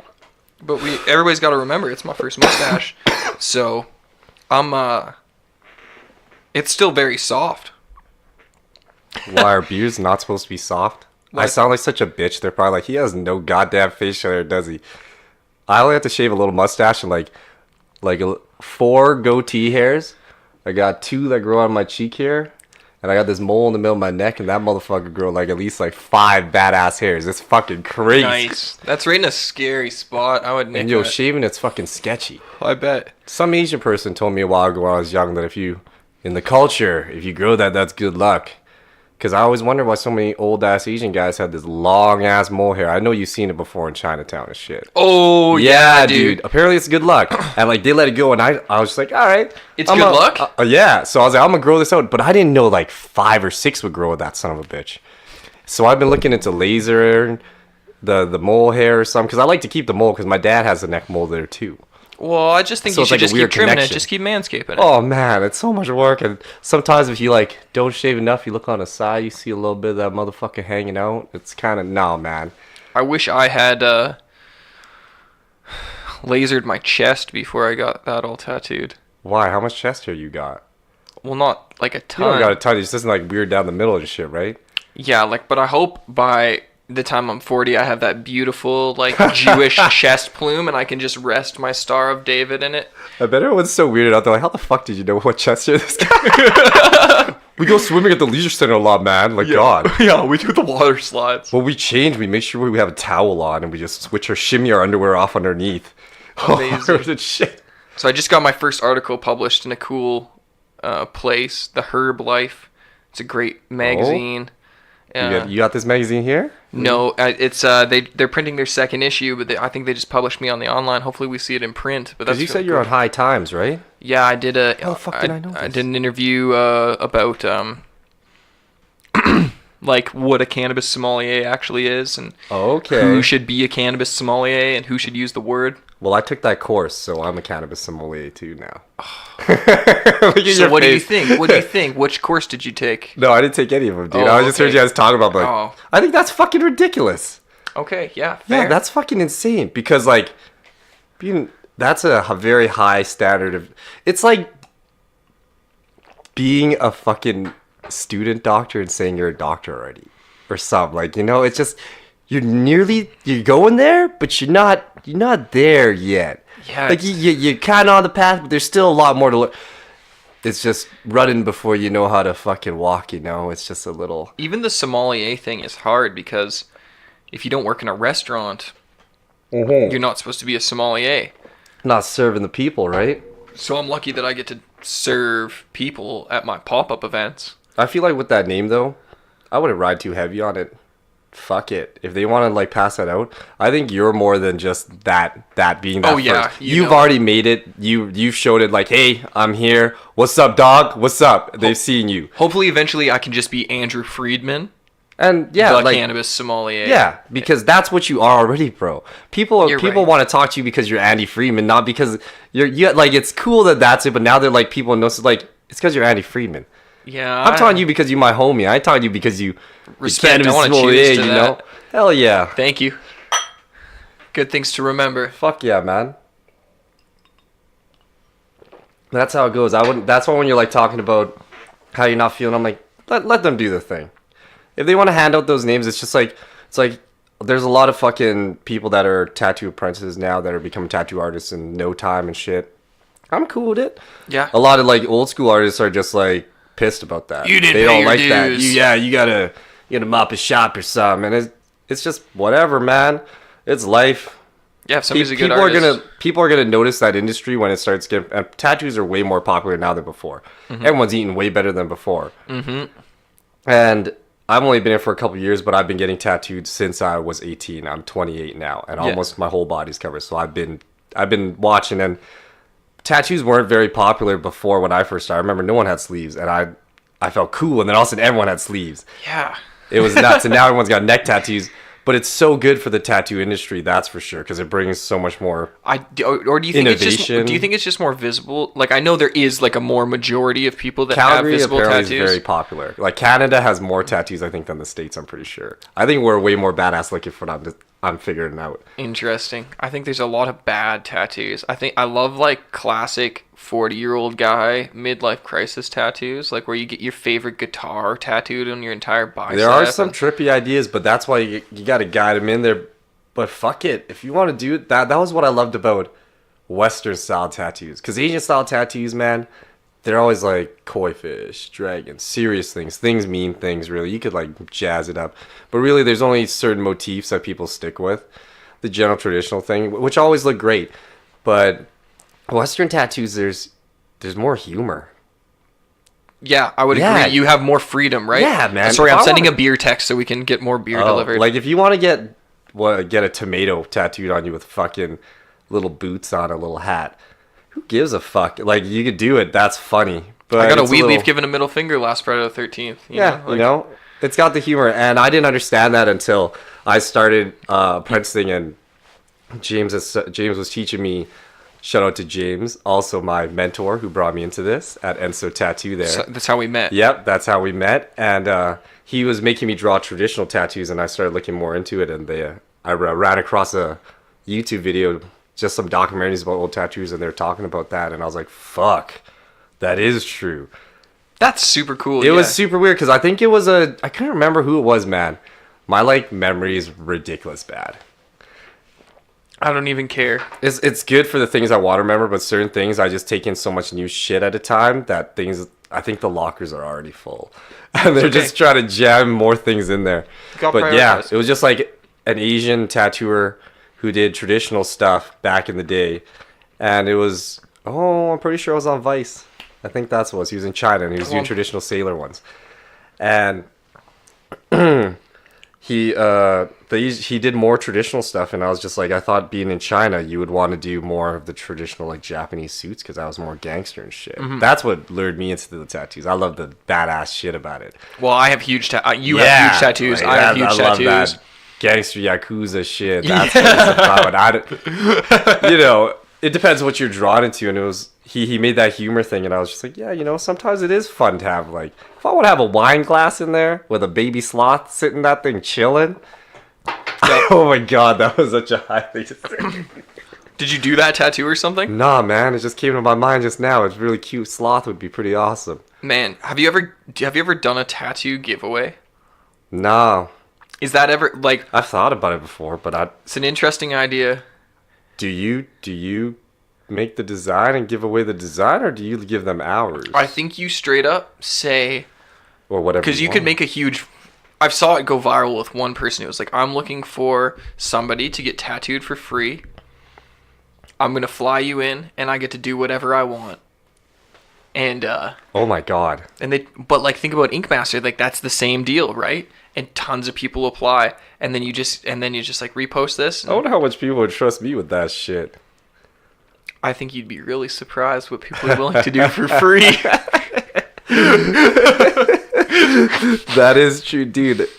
Working at a tattoo shop, man, it's such an entertaining place. Like, I'm so lucky to do that because the stories are great. You see some crazy shit, like people asking to beer tattoo delivery. Dicks and stuff. Nice. Oh, we're so thankful this is your Monday off. Yeah. Thank you so much. Beer delivery. Fantastic. I love you.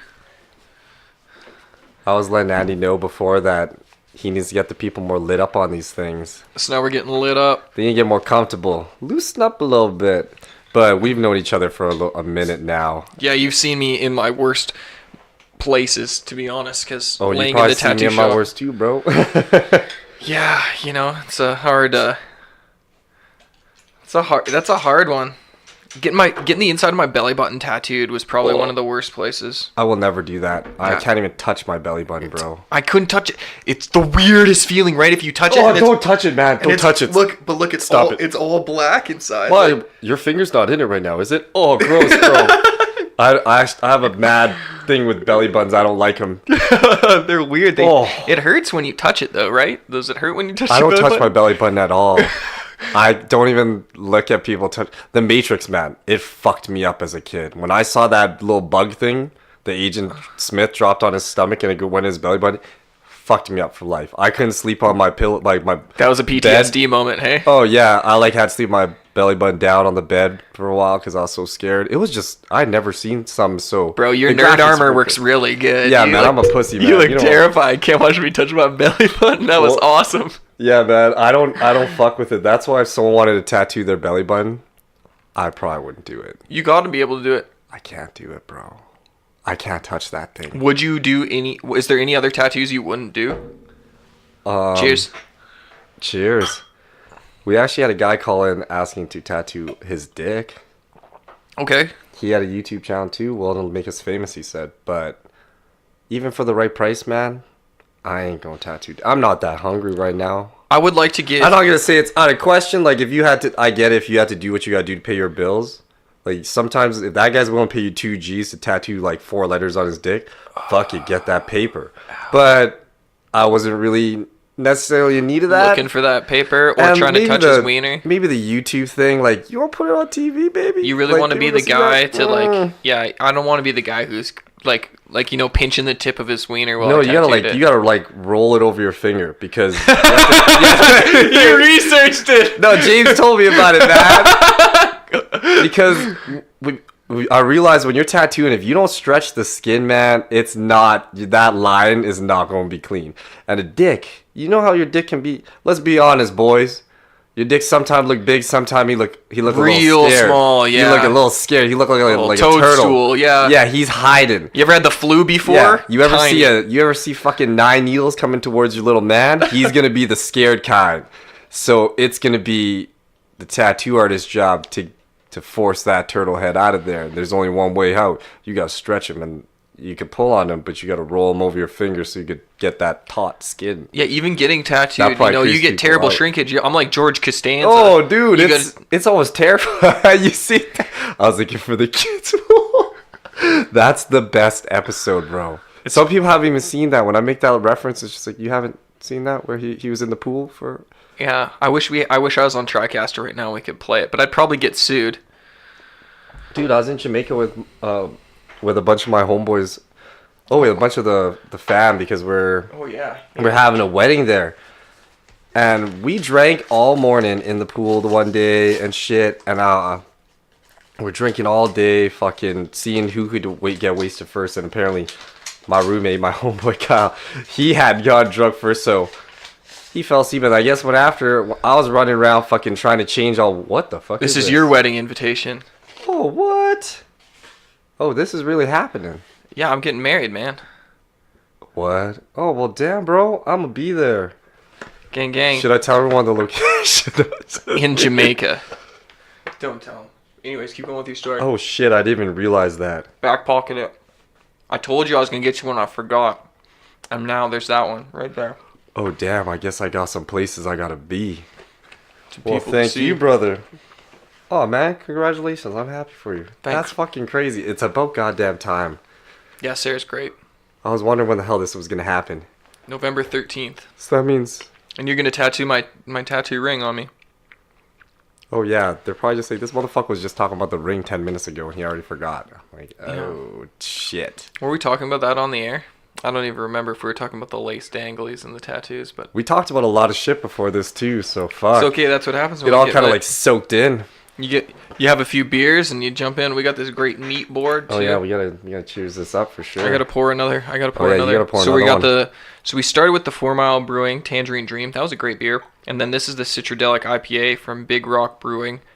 Proudly brewed in Alberta. And the Big Rock, have you ever been to the Big Rock in Okotoks? I have not. You're about 15 or 17 minutes from the actual Big Rock where we are right now. You should, if you don't have much to do after we finish this, go check out the Big Rock because it's pretty cool.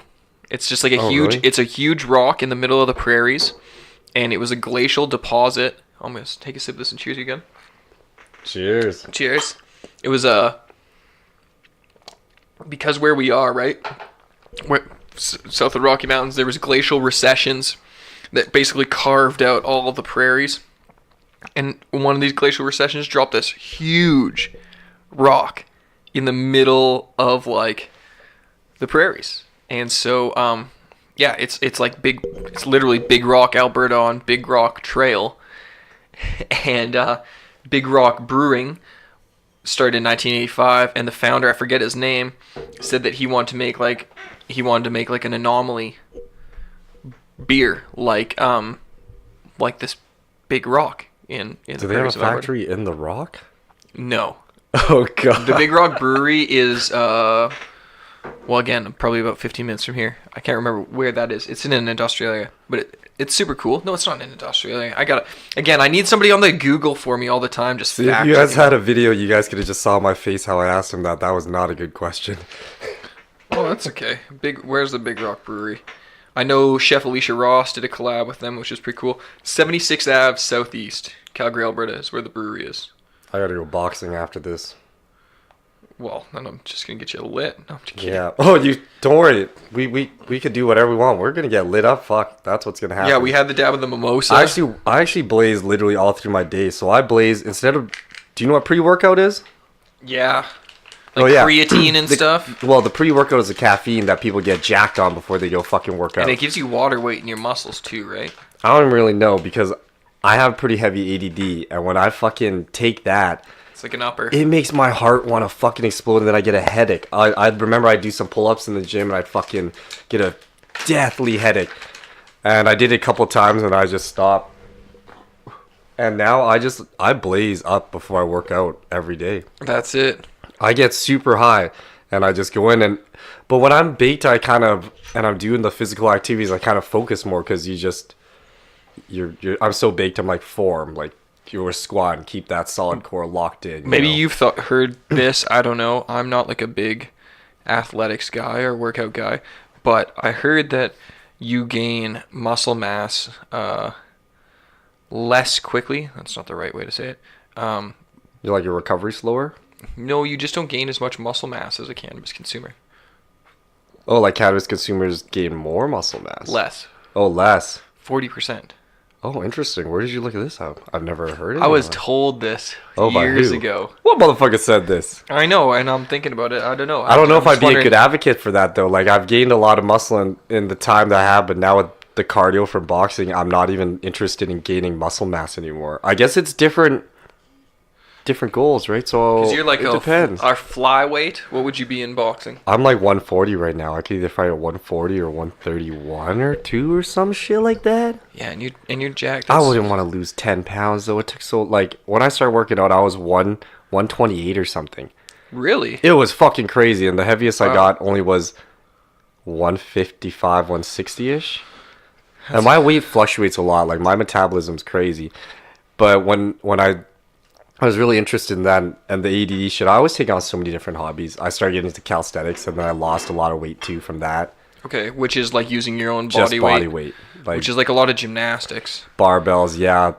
But there's not a lot of pull-up bars in Calgary. That's a fucking crazy thing. There's only the gyms, they only have like the handle ones, and you need a full pull-up, like a bar to do sick shit.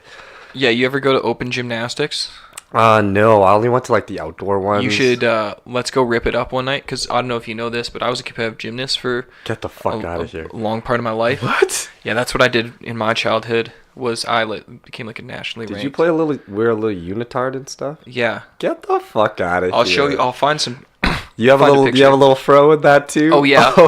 in my little leotard thing with the little tiny shorts. Oh singlet, my God. That's what they called it, the singlet. Dude, that's like pedophile fucking Candyland, man. They gotta put some pants on those kids. Is there a reason why they don't wear shorts? You gotta see the form. So it's like clean on the little like hip things? Well, I had little tiny. I had little shorts. Oh, okay. I thought they had like the wrestling ones, man.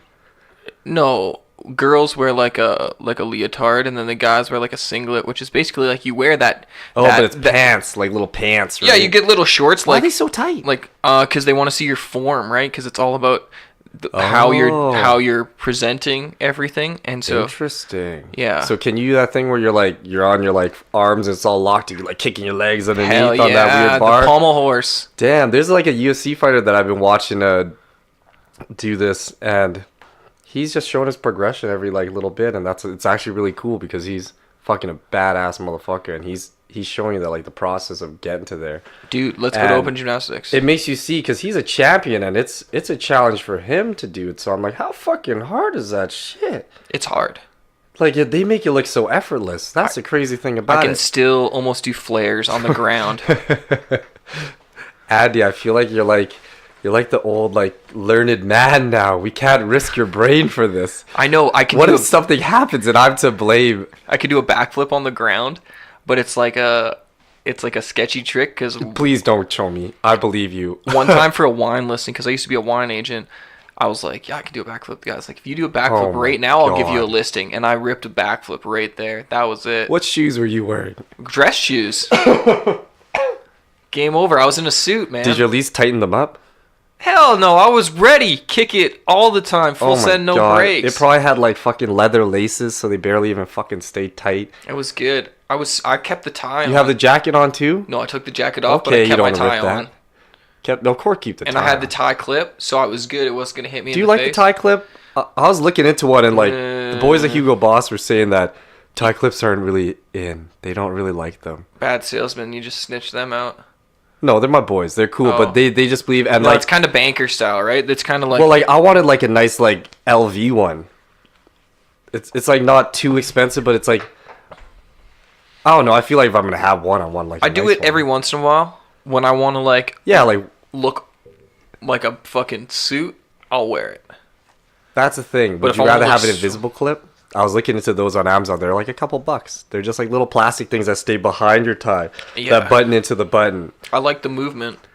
The movement's cool, but does it annoy you when you're sitting there and your tie like fucking like falls over? If there's any time where I would be upset about it, it's when I'm like working the bar and I'm serving and presenting and leaning over. Yeah, and it's like this. I hate it when it's off. I'm wearing a tie right now, guys, and I hate when it's off your buttons. I got a great shirt, and if I'm like leaning, this shit be sliding off. Now the button's showing. I look like a slob. Yeah, but if the buttons spread, then it gives an opportunity to see the tats. And that's like the one. I have a muscle shirt on this because I'm cold. I'm cold all the time. Well, it's minus 40 Celsius. I wear a muscle shirt underneath like every shirt almost through summer, bro. Do you? I sweat if my house is 25 degrees all the time. When the shop is not 25 degrees, I'm freezing. I know. I hate it when the doors open and they're tattooing me shirtless. I'm a tropical person. I'm like, you're killing me, guys. It's James likes it cold in there, man. I'm 160 pound, 6'4". Exactly. Jew. They don't know what it's like to be a skinny man. Yeah, I don't think I'm 160 pounds anymore, to be honest. That's been a long time. How much do you weigh? Probably like 170 or 175 pounds now. See, why does everybody weigh so damn much? No, I don't. I'm 6'4". Oh, fuck you, tall. Right? Like people are like, you're not that tall. Yeah. Damn. I can dunk a basketball on a good day. Guys, I'm 5'5". Yeah. So there you go. No, I'm not. A Jew and an Asian walk into a bar. I walk straight into it. Chris walks right under it. Dude, I'm a pretty tall Asian, man. I know. You're not. I was like, you're not 5'5". Like, you're like, what, 5'10"? Well, I was 5'10" before I started this chiropractic shit. And now that I've been working on my back muscles with You're taller? Yeah, my homeboy Sohan. I'm like an inch taller. What? It's fucking because my head was leaning forward so much. Oh, wow. Bad posture, bro. But now I'm more aware of posture. I have these neck exercises. We constantly do this. He has like a program where it takes pictures of points on your body, and it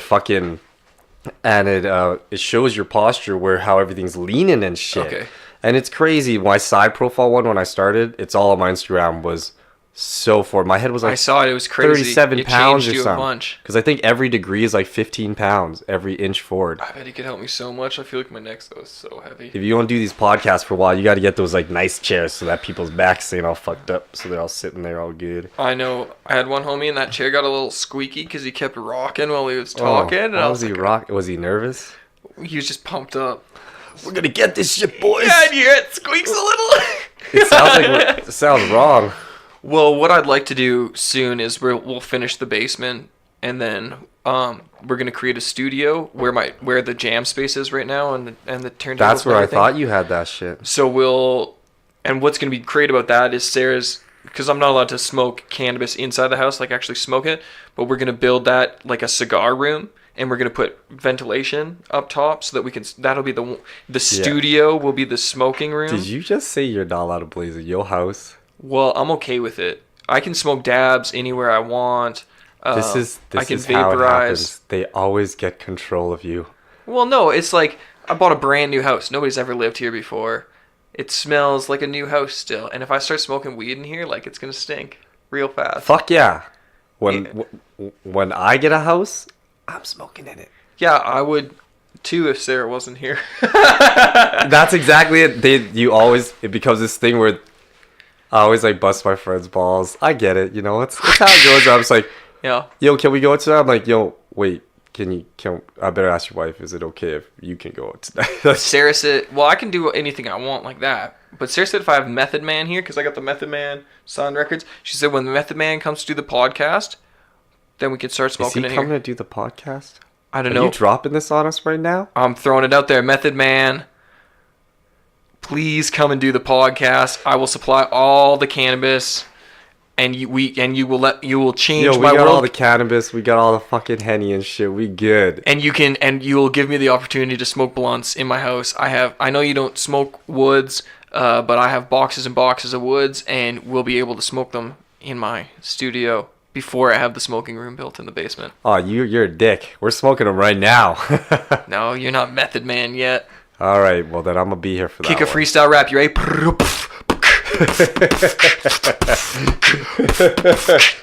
You're like, is this goddamn happening? You gotta pay for that. Just kidding. I saw a guy beatbox as a ventriloquist last night on Where? America's Got Talent. And he was doing like the sound effects in the back. Oh, you're pretty good at that one. Check out Inspector Gadget, right? Oh no, that's not Inspector Gadget. How does Inspector Gadget go? Oh yeah, that's the one. I was like, how the fuck does that go again? So you've been, how long have you been beatboxing for? I learned. Okay, so I sat beside this dude. I didn't even know you could do this. I'm a man of mystery. I'm like Austin Powers, international man of mystery. Nah, man, you're a fucking weirdo just like me, alright? We have too many weird shit that we do. It's just like, y'all gotta calm down. I sat beside this dude in grade 7. His name was Beatbox Bunty, and I guess he had done like a talent show as a beatboxer. Had his elementary school the year before, and everybody knew him. Cheers again. Cheers. And so I sat beside him in English class. Everybody called him Beatbox Bunty, and I was like, all right, what's up with beatbox? And he's like, yeah. He's like, this is Snoop Dogg. He's like, or like. Wait, where was this? In grade 7 in English class. What the fuck? And I was like, all right. And then he's like, yeah. And then you can like put noise behind that. And I was like this. Like, this kid was in grade 7. Yeah. And he's like, dude, you can do it. And I was like, yeah. And he's like, okay, let's just go back and forth. And I was like, all right. Or whatever, making noises with him. And then I got really good at beatboxing. And I always used to do it in the ciphers because like I love to freestyle rap. And then so when people would rap, I would just like lay down the beat. And one time I got to beatbox with Ari the Rugged Man on stage. We did Ride Together, Die Together at Fortune Sound Club in Vancouver. Oh, damn. That was really cool. And he was like, oh yeah, it was awesome. I'm gonna find the Instagram video. He was like, yeah, usually people always fuck this up, but you killed it. And I was like, he's like some Lex Luger looking ass white guy. Oh yeah, you look white as fuck. That's for sure. That's for sure. I'm like the whitest white guy. You couldn't even pretend to be anything else, man. You have to be crazy. Yeah, I am. That's like me trying to pretend like I'm not Asian, man. You could just tell. My eyes a little bigger, but man, what am I gonna say I am? Spanish? That ain't no. Okay, let's find this video. It's probably on my DFangs account.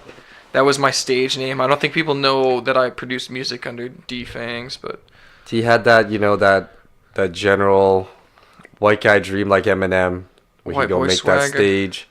Well, I'm back on the DJ. Now he's February gonna be DJ again. But you were vinyl. DJing badass too, for sure. Yeah, I got to. Okay, so here's me and Ari the Rugged Man. Where is this? At Fortune Sound Club. Was that in Calgary? Oh no, that's in Vancouver. Is that you? Your hair's like short, right? Yeah, I got the mini Jufro.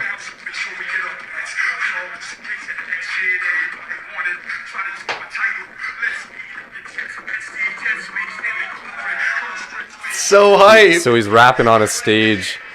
And that's the song he did with the Notorious B.I.G. There with Rugged Man, and there's a big stage, and it's just him and Rugged Man up there. I guess there's no DJ. No, that's just you. I'm supplying the beat. That's all me. That's crazy. It sounds like a little club. It was dope. Are you like the only white guy there? No, we're in Vancouver, so there's a bunch. Oh, it's just dark in that motherfucker. And yo, check this out actually while we're here, because I love Ari the Rugged Man. So I was like, he came back in 2016 when I first started dating. Well, not first when I started dating Sarah, but she knows I'm like such a hip hop head because there's all this hip hop memorabilia laying around. And I got him to sign this original press of Die Rugged Man Die. And I was like, yo, do you remember beatboxing on stage like 2 years ago in Vancouver? And he's like, yeah, like, yo. And it was dope. And he had Afro, All Flows Reach Out with him. And I got Afro to write on the inside. He signed the records and it says, fuck R.A. the Rugged Man. What? Yeah, it's awesome. It's so dope. Like, this is one of the coolest pieces of hip hop I have, and then the Method Man and Redman Blackout, that was sealed. That was purchased like the release day from this collector on Discogs. He purchased it in 1999, and then Method Man is the only person to ever touch it. He opened it, like took the seal off. He was so dope. He like rubbed it on the side of the table. I'd never seen anybody open a record like this, and I was like, yeah, it's sealed. It's from 18 years ago, and he was like, yo, that's dope. And he like opened it on the side of the table, like peeled it back just from the sides, and he signed it. Redman signed it. He's like, yo, let it dry, and then just slip it back up. And that's exactly what I did. And so literally that record what the fuck? He's the only one to ever touch it. Super dope. Have you insured these things? No, of course. Bro, of course not. Insure these motherfuckers. This is adult shit now, man. This is adult shit now. This is adult shit. You gotta protect your investment. Oh, I just think it's something cool for me, Insurance so I can tell cheap. these stories. And But then in case anything ever happens, you always gotta be safe. What's your one throwaway tattoo? Do you have one tattoo that you just hate? Like on my body? Yeah. Oh, probably the dragon in my forearm. Oh, really? Everyone always notices it. And if I ever do like a photo thing and I just have that shown, you go see that weird ass dragon on that side, man. You're not feeling it, hey? It was like my third tattoo at that shitty shop, bro. Second. Same shop? Yeah, third, yeah. It was bad. They got a lot of your money. Oh, yeah. I still know this motherfucker. I don't know if he remembers me, but I remember him. Well, I hope he listens. I hope he does too. He probably ain't gonna. Fuck that guy. Yeah, that guy fucking sucks. I remember in high school when people started getting all these jail tats. Oh, yeah. Now it's like quite prevalent, though. You get a tattoo machine pretty easy. It's a little dangerous because like you still gotta remember you could cause a lot of harm with the tattoo machine if you don't know how to do it. I remember a guy bought one in high school and he started tattooing all his friends, and it was like a disaster. Sorry, we're just eating a little because the temptation of thinly sliced sopressata. He was the first one that introduced me to a charcuterie board, and I remember that day. I actually didn't drink wine before my one homeboy Lanny told me about it in Jamaica, trying it with food because I hated it. I thought it tasted like shit. He's like, just start with white, and then people try Cab Sav. I knew Andy knew wine, so this guy invited me over to fucking try some wine when he heard I was trying some now, and showed me a whole new fucking world of it. Combining it with cannabis, I never even thought about that. It was a really weird, trippy day. There's so much fire wine. I wish I could always make a request. No, I don't have anything chilled.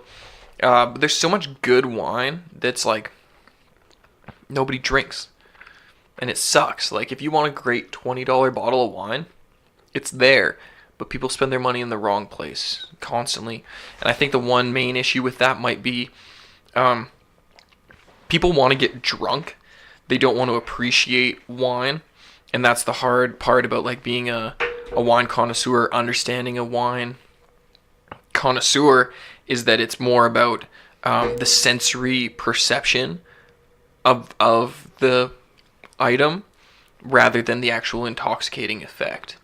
I do like the smell the most. That's my favorite part. It's incredible. And then when it smells, like it tastes, and or when you're smelling it for like 5 minutes, and then you taste it, and it's like, oh my god, it tastes exactly like it smells. It needs to be right. The balance is one of the most biggest things we talk about. When I grade cannabis, I talk about balance constantly. I have all these notes. This is intense. Check this out. So, because I've been doing my data. Why'd you have to pick the oldest looking notebook in the world? I thought it would be cool. You're so hipster, bro. But I got all the notes. Oh my god, it's like you're in school. I haven't written that much notes in a long damn time. You don't want to type it out? I transcribe it onto the computer. How do you do that? I use these mics. I just slide one in front of me, and then Apple, it's one of the unknown features of Mac, but it has a really good voice-to-text thing. And you. Oh, it's Siri? You just do a Siri? It's not Siri. It's built into Mac. I download. It's like a 1.5 gig. Dictation app that you can turn on in your system preferences, and then I just double tap Control, and I talk to the. Can you do that on an iPhone? You can, but on the computer it works much better. Damn. So what do you? Because I type everything. Like I've kind of almost completely moved away from paper. It's just everything's connected, but they suck you in. Now, are you stuck with Apple forever too? Probably. Yeah. Look how like regretful you say that. It's just like me, dude. I took this computer crashed. I got the 28-inch iMac and it died on me. This? 2010 or 2011. Oh fuck yeah! You're holding on. They're not gonna let you hold on anymore. No, it's over. I took it in, and they're like, no, this is an antique or a vintage item. They use either antique or vintage, and I was like, what do you mean? This was a year and a half ago, 2 years ago, and I was like, okay, fuck y'all. So they told me what was wrong with it. This crashed. This has failed. This has failed. So I went on the internet and I bought a new hard drive, and I bought some new other stuff, and I upgraded the RAM, and I opened up that bad boy and I rebuilt it. And you know what? You rebuilt it yourself? Hell yeah. How the fuck is it still working? Works way better than it did before. What do you mean? You put more RAM in it? I put more RAM. I put a flex drive in it, so it has Did you watch that on 2 terabytes YouTube or something? How'd you? Yeah. Or is it just a regular computer in there? I always believe they're like space age. There's a few things that are different. It's pretty small parts, but like I think any Joe Schmo can do it. Does it have more RAM slots? Yeah, I added more RAM. Yeah. Because it just have more slots, open slots. It did have more slots. Yeah, because you can check your slots. It is just a regular computer. I always just believe they're like space machines. I never wanted to touch it. How'd you open it? You have to get suction cups and you pull the screen off. Get the fuck out of here. Yeah. You're a psycho, dude. Oh my god. You always talk about trying to save money, and that is just... Man, honestly... Oh my god. I could just picture you with this motherfucker looking like a surgery's going on and 2 suction cups taking off the goddamn screen. That's exactly what's going down. It was intense. I was sweating. I was like really scared because it was a big investment to get the parts too. What the fuck? Yeah. That's the crazy. Where'd you get the suction cups? Did you just order those online? It came with the kit. So like they had a Mac. I got it from a specific, I believe it was Off the Wall Computing or Out of This World Computing, something like that. And they had a kit, like a Mac repair kit. So I bought the parts that I needed, and then I bought the kit to take it apart. And they were great. It had videos on there, and they were like, this is the skill level it takes. You know, this is an expert level repair, and doing this is... It was expert? Oh, yeah, man. All the stuff I was doing, and you know what's crazy is I actually have to open it back up again, and I think I have to replace the Bluetooth module. You're going to open it again? Hell yeah. You still have said suction cups? Yeah, I have all the parts. You're still not willing to let go of this computer? I would rather invest $2,000 in a new camera and a few $100 in a new audio interface so I can have 3 more mics in here and have a round table than spend more money on a computer. Because like we were talking about earlier, I could buy a 1 terabyte laptop, fucking Toshiba, HP for $350 on a sale day. Oh, and because you'd have to buy another big computer? Editing is so hard on a small screen. Like all the stuff that I do with the music. Yeah, this screen is huge. Writing music, editing video, having the 28-inch iMac is the biggest advantage. I guess I've never looked into these ones. How much is this new? This one? Man, new, the way that it's built now, it's like a $5,000 computer. Oh my god. But the new one is much thinner, and it has a 4K display, where this one doesn't have a 4K display. Oh, that 4K is really popping right now. That's like what everyone wants. The video card in this for the editing that I'm doing, because I'm shooting a lot on my iPhone XS now, doesn't have a quick enough video card, so I'm finding lag when I shoot in 4K 60 FPS, which is like incredible quality and really doesn't matter because YouTube only takes it in 1080 anyways.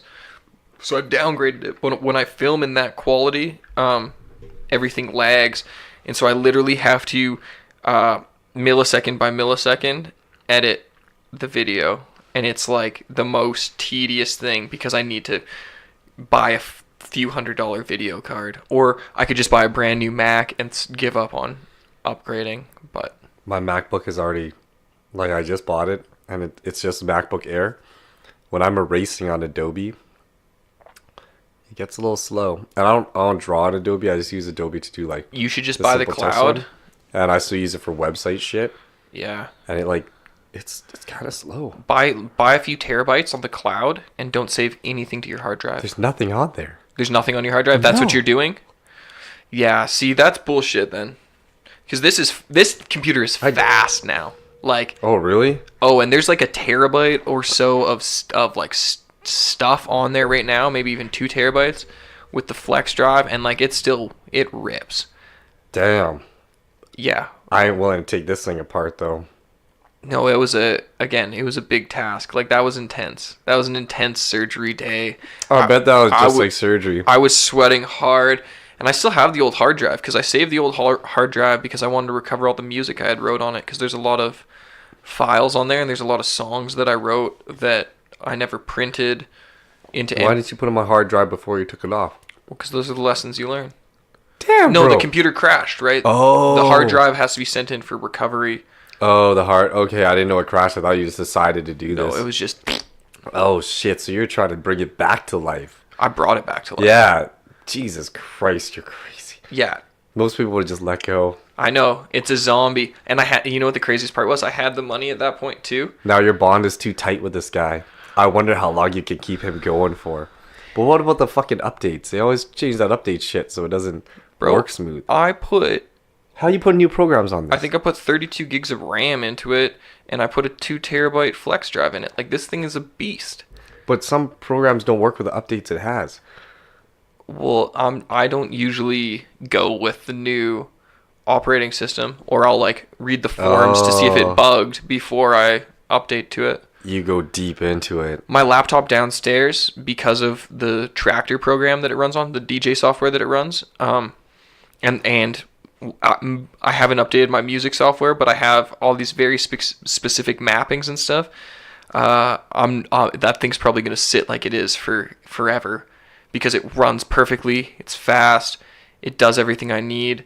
But if I change one thing, I fear that everything that I've done will be fucked.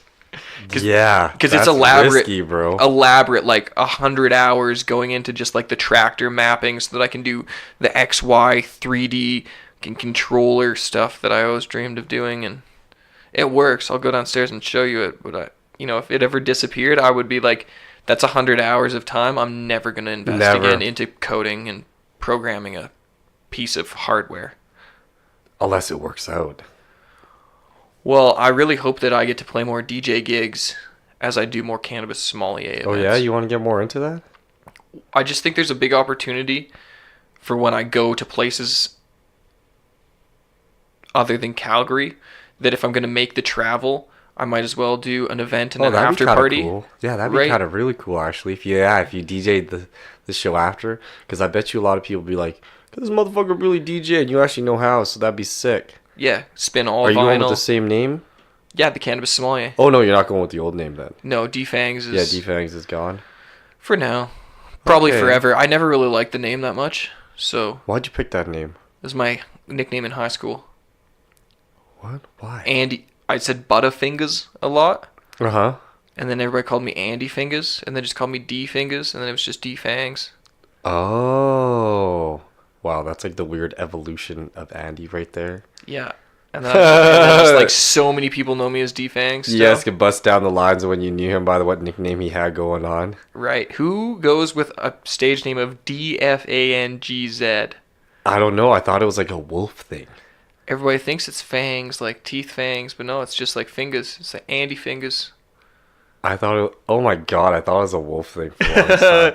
It's like, I guess he kind of looked like a wolf a little bit. But you know what I liked about it? It was like 6 letters that really meant nothing together unless you decided it to be something. Yeah, it was very trippy. Is the D silent? Like the Django probably made that I bet a lot of people just thought I was Fangs and the D is silent. That's why I thought it was like Fangs, like I thought your logo for sure was going to be like an animal or something. I know you're sitting in front of the album, or at least I say this to everybody. I'm like, I sit everybody right in front of my album from 2014.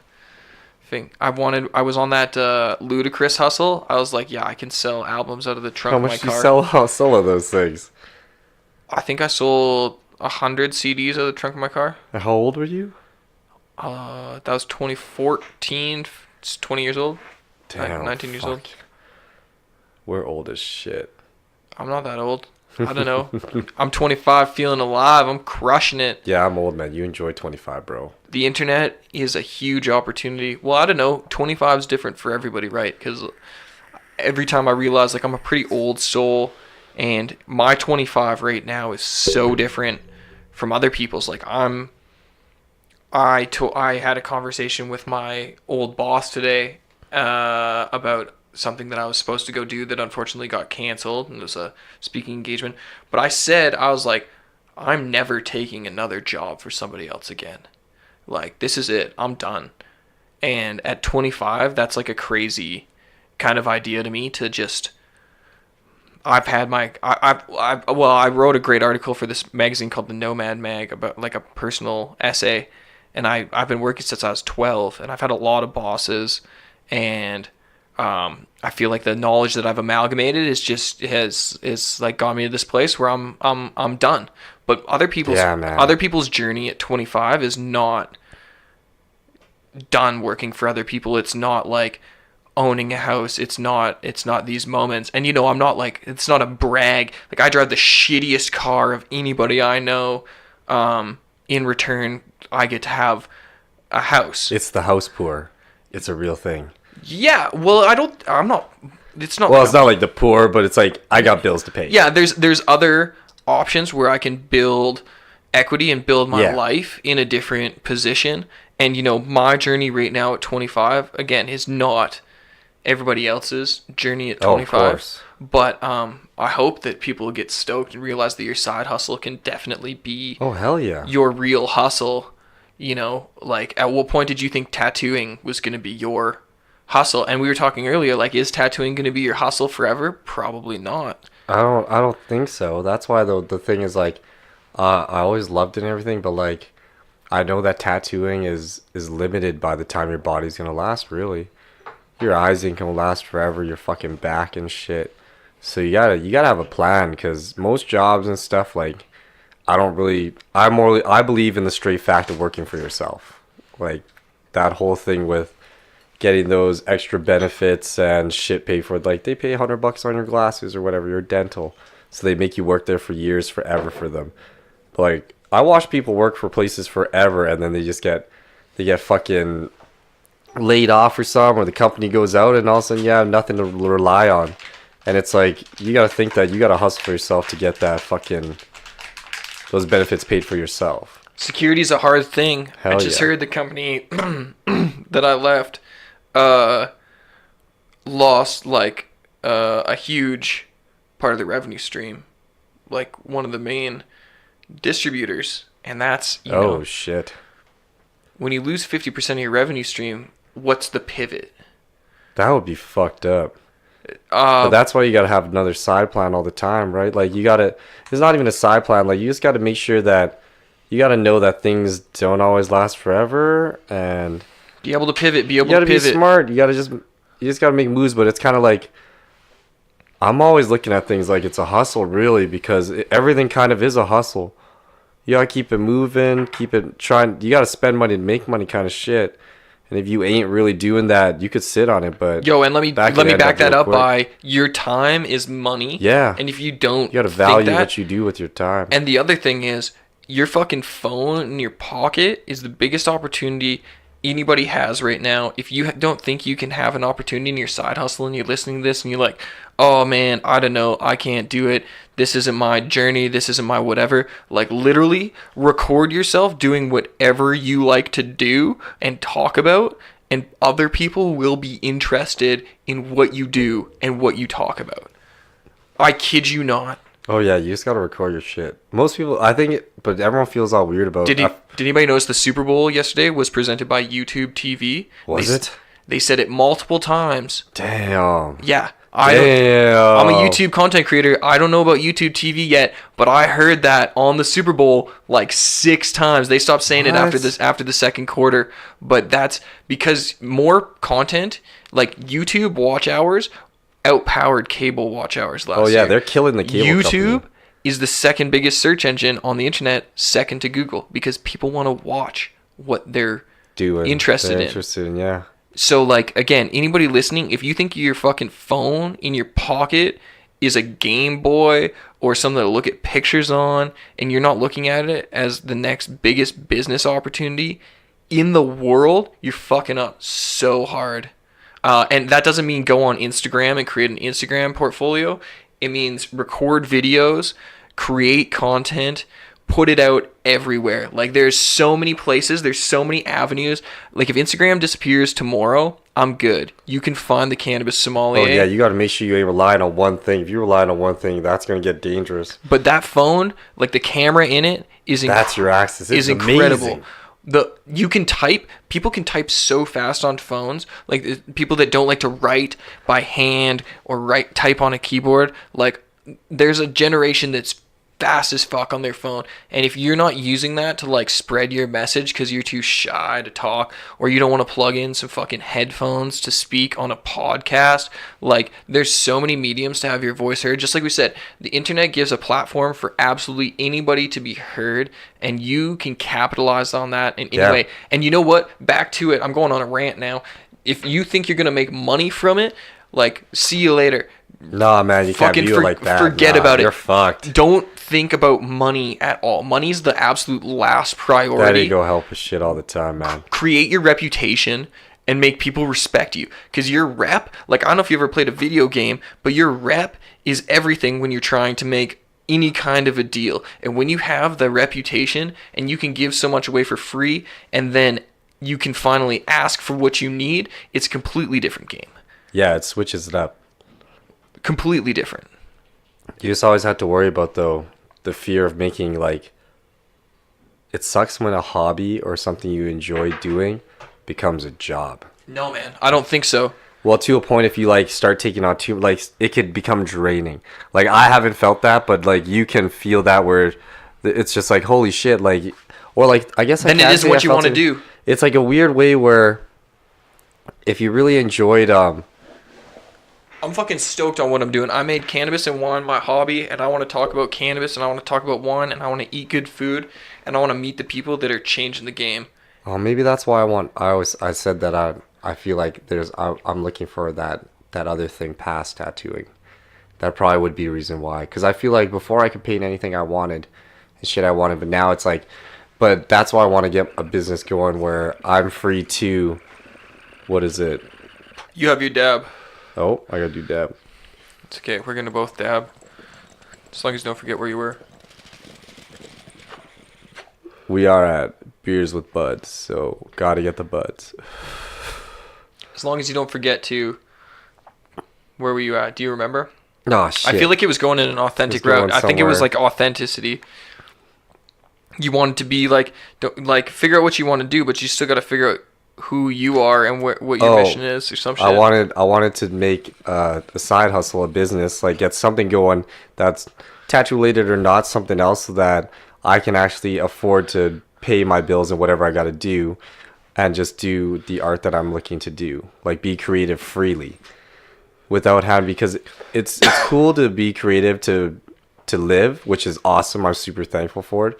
But then it comes to a point where it's just like, it would be cool to like not make it something that you have to force it out, where it's just like, if you want to be free, because creating art, I feel like it takes me a little bit more, some pieces I need a little more time to work with, and it's not, sometimes you got to pay some bills, right? So you got to get shit rolling, right? You got to work and draw that shit out. But I'm always very hard on myself, and I always feel like I could do better on things. That's an artist's. Like, I always feel like it's just like, I always see anybody that like, thinks their shit's the best, yeah, and shit don't stank, fucking sucks. And it's I wish I could just have a little more time in between. And that's why, like, once you get like the rep to actually, people will be a little more patient, understand. Like, it's great now. I love my clients, but I still am living off tattooing straight. So I'd like to be a little more comfortable just being free, right? Just to. Well, you are a professional tattoo artist. Yeah, and I'm working, that's for sure, which is awesome. And I love all my clients. I have the sweetest clients. It's sick. You haven't tattooed me yet. I'm so stoked. Yeah, you've been so busy working, dog. You're gonna tattoo me here. Yeah, we got something going on. We're gonna do it live. We're gonna announce it on the podcast right now. We're gonna do it like, I don't even know what it's gonna be. Instagram live tattoo. We're gonna create some crazy content out of it. I'm gonna do a podcast while I get tattooed. We'll be smoking, drinking, and having a great time. And who knows? Like, maybe I'll let people vote on two or three different tattoos. Dick tattoo. What do you like? I don't know, because it's gonna be. I feel like it's up to you what you tattoo on me.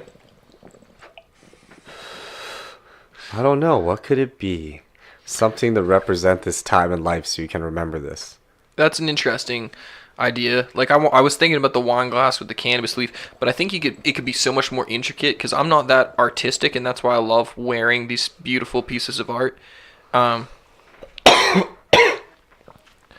It's the wine glass with the sloth in it now. It was meant to be. I'd be down with like a bottle of like. Oh, I'm thinking about what's the label I would want. You should put it out so everyone else can vote for it. We'll come up with a couple ideas on the side here when you guys ain't around, and we're gonna put it out. We'll let little people vote here. Let them see. Yeah, I'm in. I would do my favorite wine label with like a weed leaf falling over it. I would do a wine glass with a weed leaf, or maybe I would do like a wine bottle with cannabis leaves crawling out. But I think I could be more inventive than that. I think you could be more. Those are kind of lame.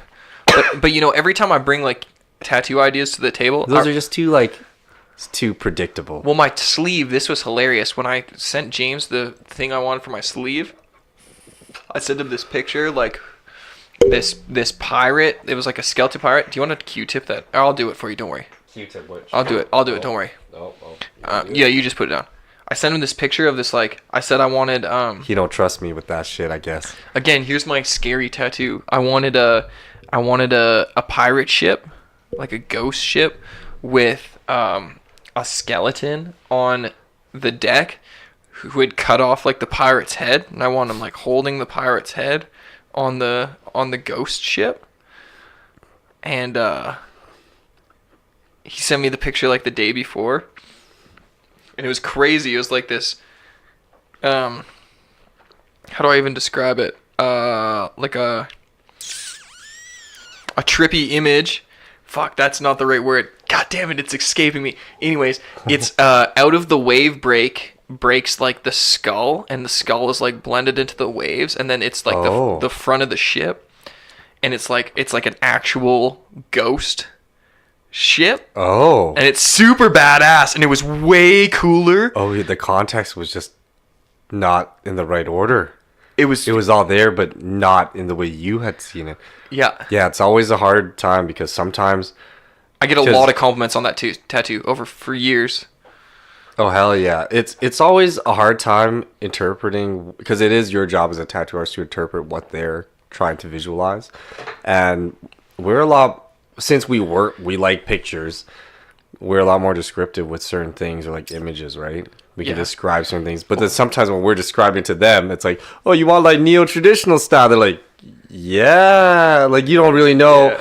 But sometimes tattoo shops are kind of intimidating where you don't want to look like an idiot. So you're just like, yeah, for sure, man. And then all of a sudden...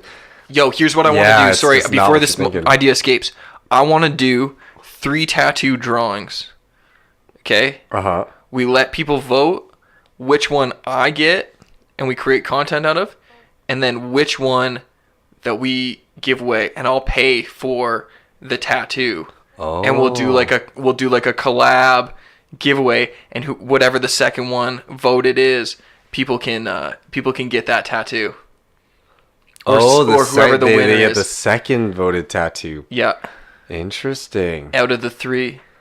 Okay, we can scheme on it later. I like that. That's trippy.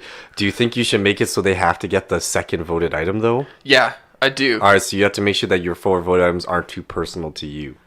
I guess they could change it up a bit, but they have to get a cannabis and a wine tattoo. Okay, all right. Maybe we'll just make it so they do have to then.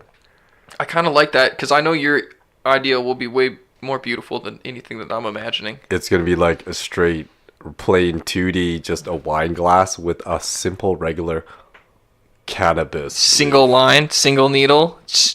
It'll just be behind it, no shading. That'll be it. It'll look like a basement one, and it'll be popping. That'll be sick. That'll be the one that that'll be even harder than regular, bro. You gotta keep that shit straight. I know. There's no shading to save your ass now. You're in it. That's intense. That's the thing. If there ain't no shade, shading is the thing that sometimes can save you, man. For sure. Sometimes you have that little bit, some line, you can shade up to that shit and clean that up. Yeah, you got a jacked line, you can go real hard black sometimes, on it. But that's why, like, I love doing geometrical shit and all that stuff. And oh, do you? Yeah, that's trendy I enjoy right now, it. And hey? it's the mandalas. Yeah, it's decently popular. Chicks love mandalas. Or just line work's very important, and sometimes if you're gonna do something where there's no way to hide it with your shading to clean it up later, not even hide it, you clean it up as you go, then I don't know, you can see that shit. I got some jack tattoos.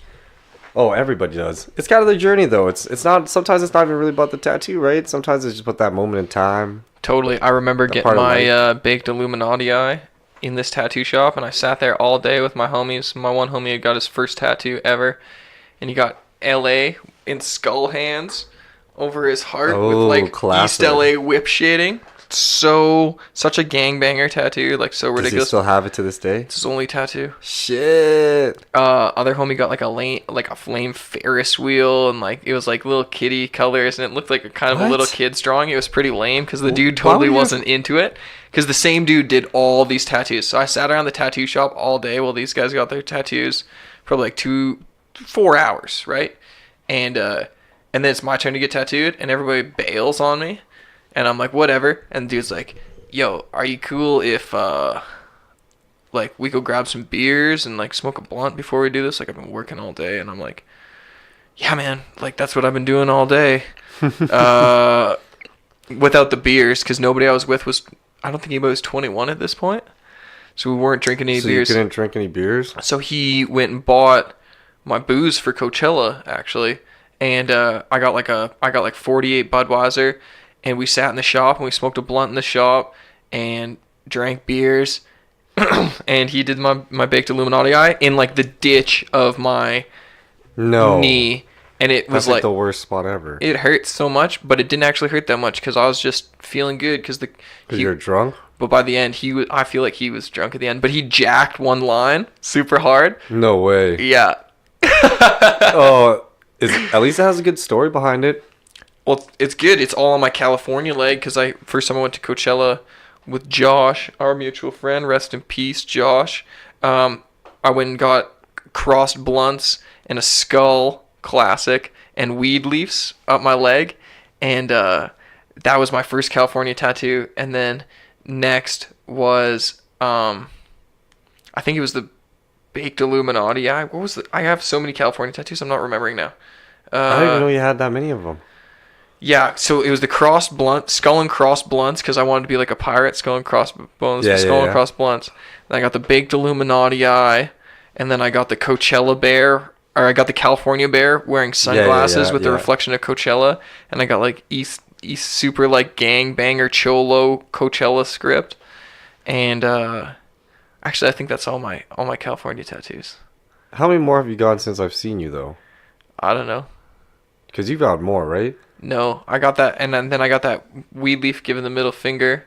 Yeah. And I got my brass knuckles with the 13 in it. Oh, but you haven't recently got tattooed. I thought you were saying you got more. I got my ass done was the last thing I did. But it was only like my right butt cheek. Do you think you're going to have a suit one day? Yeah, that's the plan. That Yakuza one? Mm-hmm. Horimoto. Are you going to leave the Minowore down the middle? No, space? I'm already ruined. Oh, yeah, I guess no. Yeah, the skull. If I could have done it again. So you're going to fill it, you're going to collar it out? Yeah. Well, okay. I've been wanting to fill it all for a long time. Like, I wanted... you think you're going to do inside your armpit? I kind of have to not be a puss. I think that's where I'm going too, because they're only like, they're little spaces. Well, check this out. I met this chick, and she... I did a podcast with her for her podcast show. Anyways, she had her armpits tattooed, and those were like some of her only tattoos. I don't know. Only tattoos? No, some of her own. She has a few, but like, I wasn't asking too deep, because to be honest, like, when I hear armpit tattoos, I just think I'm scared instantly. It couldn't be that bad. I watched my homeboy Josh do it, and it wasn't that bad. No, man. Don't you remember, like, I felt like it was like lasers. The last time we got close to my armpit, it was like lasers running through my body. I heard the middle doesn't hurt, though. As bad, probably. It all hurts so much, but I hear the edge. If you just get past that, you're cool. But it probably sucks because I want to color it in, so it's probably gonna suck. Because I think I do the bars all the way through, the Japanese black bars right into it. Yeah, see, I'm jealous because I don't have like any like distinct shading pattern. You know what I mean? Like I got the. You get it now. I got the wisp. Yeah, it could be fixed in, but I don't think I could ever have like. Well, I do have wind movement on my back, like classic Japanese wind movement. Oh, yeah? So that could fill in. It always could connect up, bro. Yeah. Well, yeah, because I'm lucky because I have these huge pieces, so it'll connect no matter what. You're just going to be that one guy wearing a suit. You're going to look like an ex-con. Oh, my God. Sarah, we're in Cuba, and this one guy actually was... This was when I was... didn't even have my back done, just part of my front. He got, like, concerned... and waited over in the pool to like make sure Sarah was all good and like suss out my story. And I was like, man, I'm just like, it's interesting how people stereotype you for different things. You look like a French criminal. Well, yeah, exactly. What French prison did you escape from? You probably had little shorts on, didn't you? Always. Let's be real about it. Yeah, because I want to show off my tats on my upper you had legs. the little... Yo, that's why people are just like, why do you wear the shortest shorts, bro? I'm like, because my tats. Bro, yeah, I spent didn't get all my this quads money. all tattooed up to fucking hide these bitches. Yeah, there's only so many times where it's appropriate for me to show off my tattoos. Right now, I'm wearing I'm all covered up. You can't even really see them all. They're all like, yeah. Absolutely every inch of me, you can't see that I have a tattoo now. At the gym, I'll let them pop a little bit. Yeah, so that's why I got short shorts. Short shorts are the shit. So, it's cool that they're cool again. Thank God. Thank God. I know long board shorts were lame. Yeah, man. I can't believe I thought those were cool. I thought super baggy jeans were really cool, so don't worry. But are tight... maybe we're just on the trend again. Are tight jeans not cool again? No, tight jeans are great. I don't think anybody's going back from tight jeans. You don't think so? I don't think it's going anywhere. The cuts that are going on now look the best. If anything, like think about what people have always defined futuristic looks as tight and clothing. It's always a jumpsuit or like a bodysuit. Yeah. But that's because like the world has died and we need oxygen or some shit and we're trying to survive. We got like this fucking tech little suit that's all like air powered and shit. I know clothes look good right now. I think I don't like I wear joggers most of the time, but I don't really like how they look. I just like the fact that the ankle's cuffed and it's appropriate that I can wear it out in public. But you can't become the guy who becomes the dude who wears the sweatpants out all the time. Dude, I wear a suit outside like 85% of the time. I'm just warning the people. I know. Okay, everybody else, yeah. Well, I go out in sweats every once in a while. We both gotta get a little munch in here, yeah. Get some spicy calabrese. I actually ate that calabrese and then I rubbed my eye mid-conversation and and it was like getting all warm and shit and you're like, I'm going on this rant and you put down the fucking rig and my right eye was on fire. I was just like, you're such a fucking idiot. Why would you touch your eye? Because at first I was like, what the hell was that? Like, why is it getting a little fucking sensitive on that right side? I made hot sauce a few days ago for a video, so I'm chewing. And this is ASMR shit, bro. They love this shit. So I made sour diesel Serrano Scotch bonnet hot sauce, and it's crazy. Like I nailed it. I made quite a few sauces, and it's been approved by a dude who's worked at Noma, 3-star restaurant, a 3 Michelin star restaurant. Calgary's best chef nominee, Chef Alicia Ross, and Chef Dean Barker in the States. I sent some of my infused hot sauce to the States. Oh damn! And it's all Super Chef approved. So now I think I gotta make my sauce. But anyways, I made a video of me making the sauce, which I'm not gonna release because I gotta keep that close apparently because it was a great sauce. So are you gonna release the video? I dropped the blender blade on myself. What the fuck? And I got hot sauce. I got this hot sauce in the open cut because there's hot sauce all over the blender blade. Oh, fucking A. And I hadn't eaten all day, so I almost passed. It was terrible. You know, it was so funny. I've never... I get tattoos. Yeah. Like, I'm okay with blood and cuts most of the time. But I got this little tiny cut, like, between my finger, and I freaked out because I thought it was way bigger. And I had a straight-up panic attack. How'd you cut it? When you're cleaning it? No... It's on video. It's pretty funny. It's on video. I could probably show you like me cutting myself right now. Oh, it's all good. We'll watch it another time. That's for sure. That's crazy. But I'm pouring out my sauce, and the blender blade falls out from the middle of the blender, and I go to catch the blender blade. Yeah. It's just a natural reaction. Bad idea. I can't believe you tried to catch that thing. You're an I idiot. felt so... Well, I pulled back really quickly because I didn't commit to it. I realized... I realized what I was doing real quick. Damn, that sucks. At least it was just a tiny cut, but you freaked out just because it was burning? Yeah, so I went ghost white. Like, I ran away. And I was like, oh, it's burning because I got hot sauce in it. And I was running under cold water, and I was good. Are you supposed to put milk on it, too? No. Is that how it works? Because it's hot. Because, like, I know you're supposed to drink milk. Like, you're like, I need some Greek yogurt. Put your finger in that shit. No, and then I like, out of nowhere, probably because I hadn't ate, I started feeling like I was going to vomit. I was like... And then I was like dry heaving. I was like, oh, this is terrible. And I had my hand above my head because I thought I was bleeding way more. And I'm like dry heaving, and I'm ghost white, and I'm sweating. It was like nothing I'd ever experienced before. It was bad. I sat down, like, thank God Sarah was there because I was fucked up. Oh my gosh, she saw you in that. She knows you. I was like, I need you. Oh God, that's one of those moments you're just like, I'm weak and I need somebody to take care of me. Yo, at least you got someone there, man. When you're just doing that and you're just like, bro, damn, I gotta man up and do this shit. I made this video, and I cut myself as I'm like finishing my spiel, right? Like I'm pouring out the hot sauce, and I'd be like, "This is it, I'm done." Yada yada yada. But I cut myself. I'm like, "Oh God, I cut myself," and I run away off camera. Oh my God. And then I was like, and so I like have this panic attack and like freak out from cutting myself. Was this live? No, I didn't. We turned the cameras off. Oh damn! And then I'm like, okay, I gotta finish. Like I gotta finish this. Shut the fuck up. And so I go back on the camera. It's so funny because the lights are all the same, the cameras are all the same, and we roll again, and I'm literally like 50 shades whiter. Like I look like a ghost.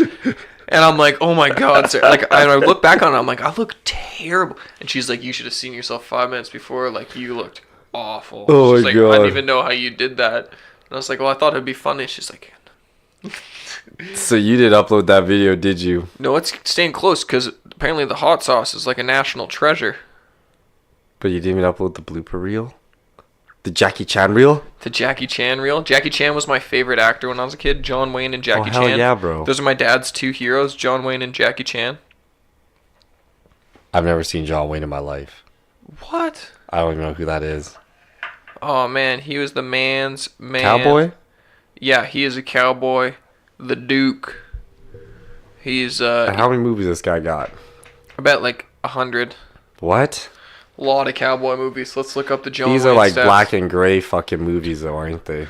Started, but then by like the 60s and 70s, there were lots of like Big Jake, great movie. The Duke.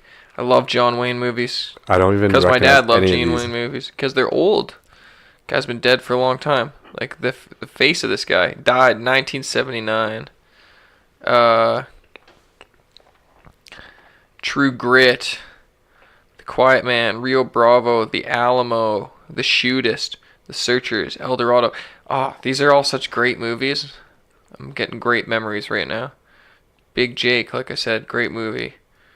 Rio Lobo, Rio Grande, The Undefeated, The Green Berets. Here, I'm going to show you these covers. You can okay, I need to see these give covers. it a scroll. This is John Wayne. Look at that guy. That guy was the biggest man's man, biggest star in American film. 1969, 1952, Jesus Christ. I told you, I'm like Dude, you watch this shit? I'm like a 60-year-old man in a 25-year-old body. This is why I collect vinyl and turntables and this is like what you would see like that crazy guy in a movie that has that garage filled with this stuff, and you go in there, you're like, you're really into like that old-timey stuff. I've got some cool-ass friends. I've made some cool-ass friends through one. One of my buddies, Steve Goldsworthy, writes movies, and he like does models and stuff, and he knows so much movie trivia, and I love spending time with him because he just tells me such cool shit always. Which one's your favorite? Of all those? Yeah. Big Jake or the Duke. Big Jake and the Duke. The Shootist is a good one too. Big Jake and the Duke. No, those are two different movies. Oh, well, which one's the top one? Big Jake's pretty money, but the Duke's The Duke. That was like John Wayne's nickname. Oh, the Duke.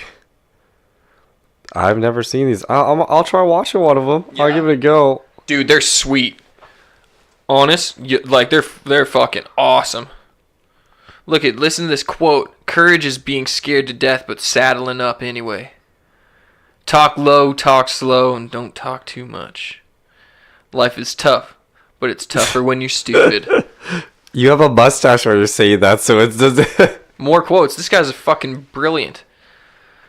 Tomorrow hopes we have learned something from yesterday. You guys can't see his eyebrows right now, but he's actually raising them at me as he says them. This one's core.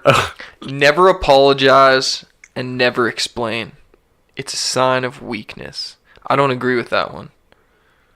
I think you should apologize if you're wrong. And you should explain why you thought you were right, even if you are wrong.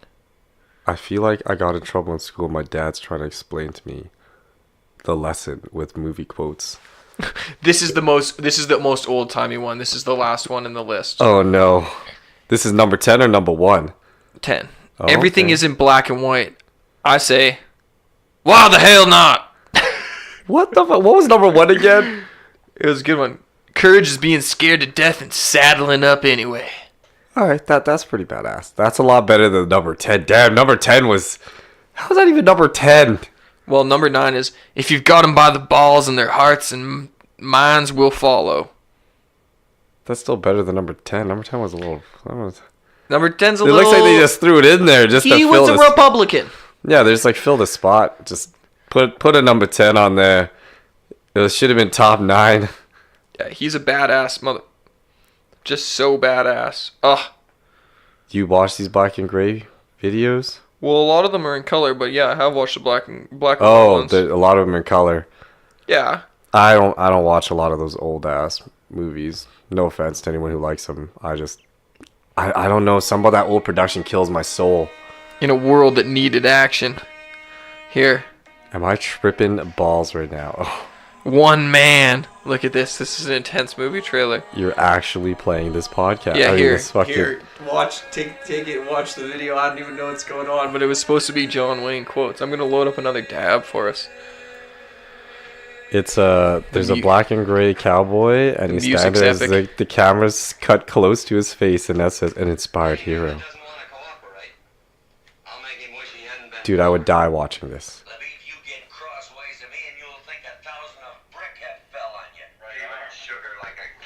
Yeah, there's a bunch of cowboy scenes with everyone in black and gray with some bow whips.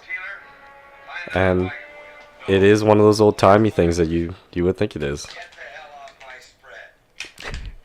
Is that a green screen or is that just real HD? These are real places, man. You look so stoked about that.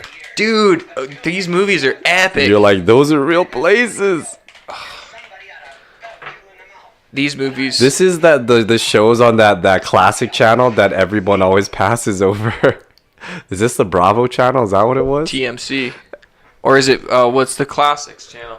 Man, look at how badass this guy is. I can't believe you can handle... I can't handle those, man. Nobody run in here either, huh? Oh, he's badass. I'm not gonna hurt him. Get up. I don't hold jail again. I hate a liar. Dude, you know that old man would kick the shit out of nobody.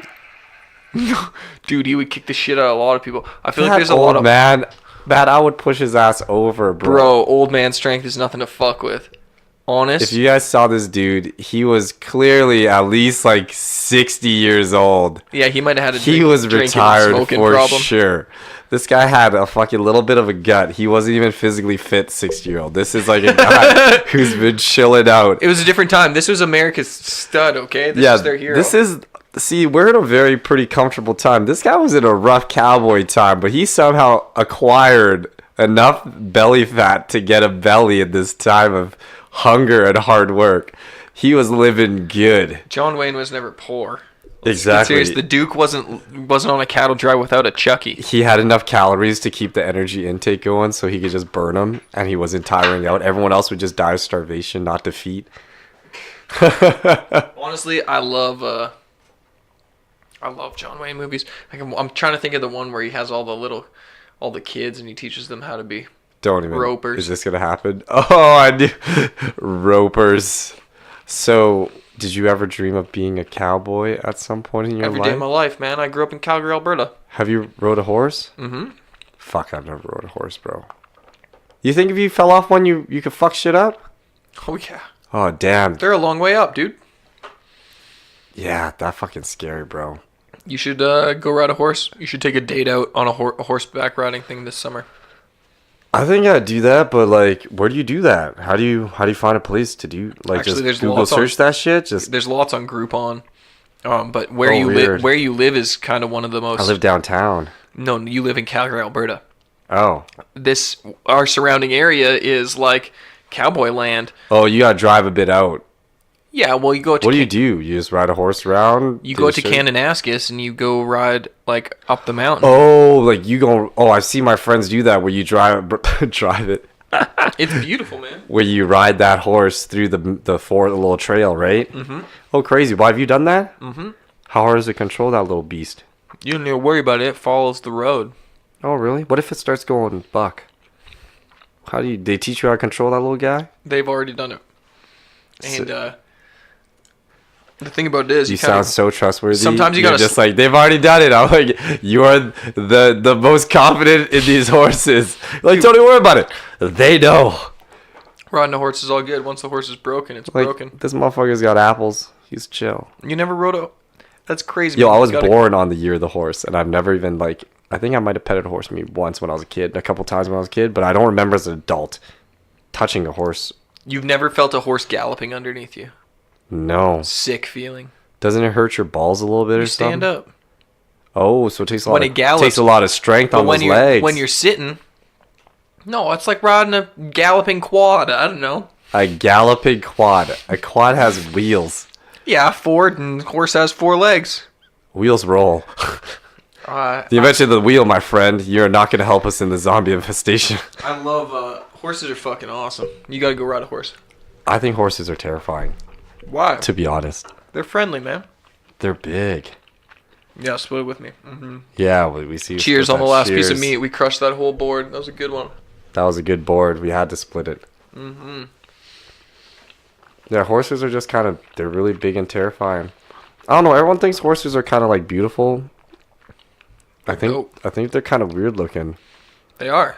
It's got like these weird feet things that are like big Dude, nails. huge. It's like one big nail, literally. Yeah. And this motherfucker can run through snow with that shit. Dude, it is a big nail. They literally nail shoes onto them. I've been watching videos of how they clean them, and it is terrifyingly weird. Clean horseshoes? And replace them or like clean, like I guess they reshape the hooves underneath. Mm-hmm. Like clean out the dead material, and they literally scrape it out, and it's all like mud at first, like dirt, and they scrape inside the nail with like this scoop shovel thing, and they shape out this intricate shape between the little middle vein, yeah, and it's like a little horseshoe inside, but they cut out quite a bit. It's almost surprising how much of that is actually nail. It's pure yellowy tan white underneath. Yeah, and they just reshape, and these guys like put down the horse foot, and they get down, and the good ones, they see the angle of how the horse's ankle is and stuff, and they're like, oh, this horse has a light side strut because of this, so they'll trim off more on one side. And that's all from just the beautiful magic of YouTube suggestions. So the power of YouTube is quite there for sure. It's better than TV, because I never would have watched that on TV ever. A farrier is what a horseshoe specialist is. A farrier. Yes. It was the weirdest thing. You should look it up sometime. That shit is... It's super cool. And then if we had a Jamie, we could have watched that shit. Right? We could have watched a farrier. And then you would just be like, God damn. Well, it's just they fit huge animals with amazing steel shoes. And then it starts with the blacksmith. Well, that's before the shoe's even on there, man. Oh, yeah, the way that they carve it out. They're just cleaning it out. Yeah, it's intense. They cut out like this much of the inside. Like that's like 2 inches maybe. It looks like an inch and a half. Yeah. They like hollow it out. It's quite hollow underneath generally. It's intense. But then I guess it gets packed full of dirt and shit. I guess I never... Yeah, well, think they walk through the dirt. Well, what the fuck does it do if people ain't there? Because I've seen these, the hoof disease where it like curls over. And like there's like overgrown hooves on rams and shit. and it looks like a giant curly ass huge toenail. Sounds like an ingrown toe. So like, but what do you do in the wild if there was no one to trim it? You're just fucking dead. I think you bite it or you knock it off. How the fuck's that motherfucker gonna bite that? Well, what do you think a dog does, or like a wolf does? They get claws. They dig, keep it low, but like... Yeah, you rub it on stuff and... I wonder, it makes me tripped out. I wish we could ask a specialist. We're going to get a specialist on it. We're going to talk to that person. We're going to get a specialist. I actually know a guy. This is actually Pawn Stars. He's going to be here in 10 minutes.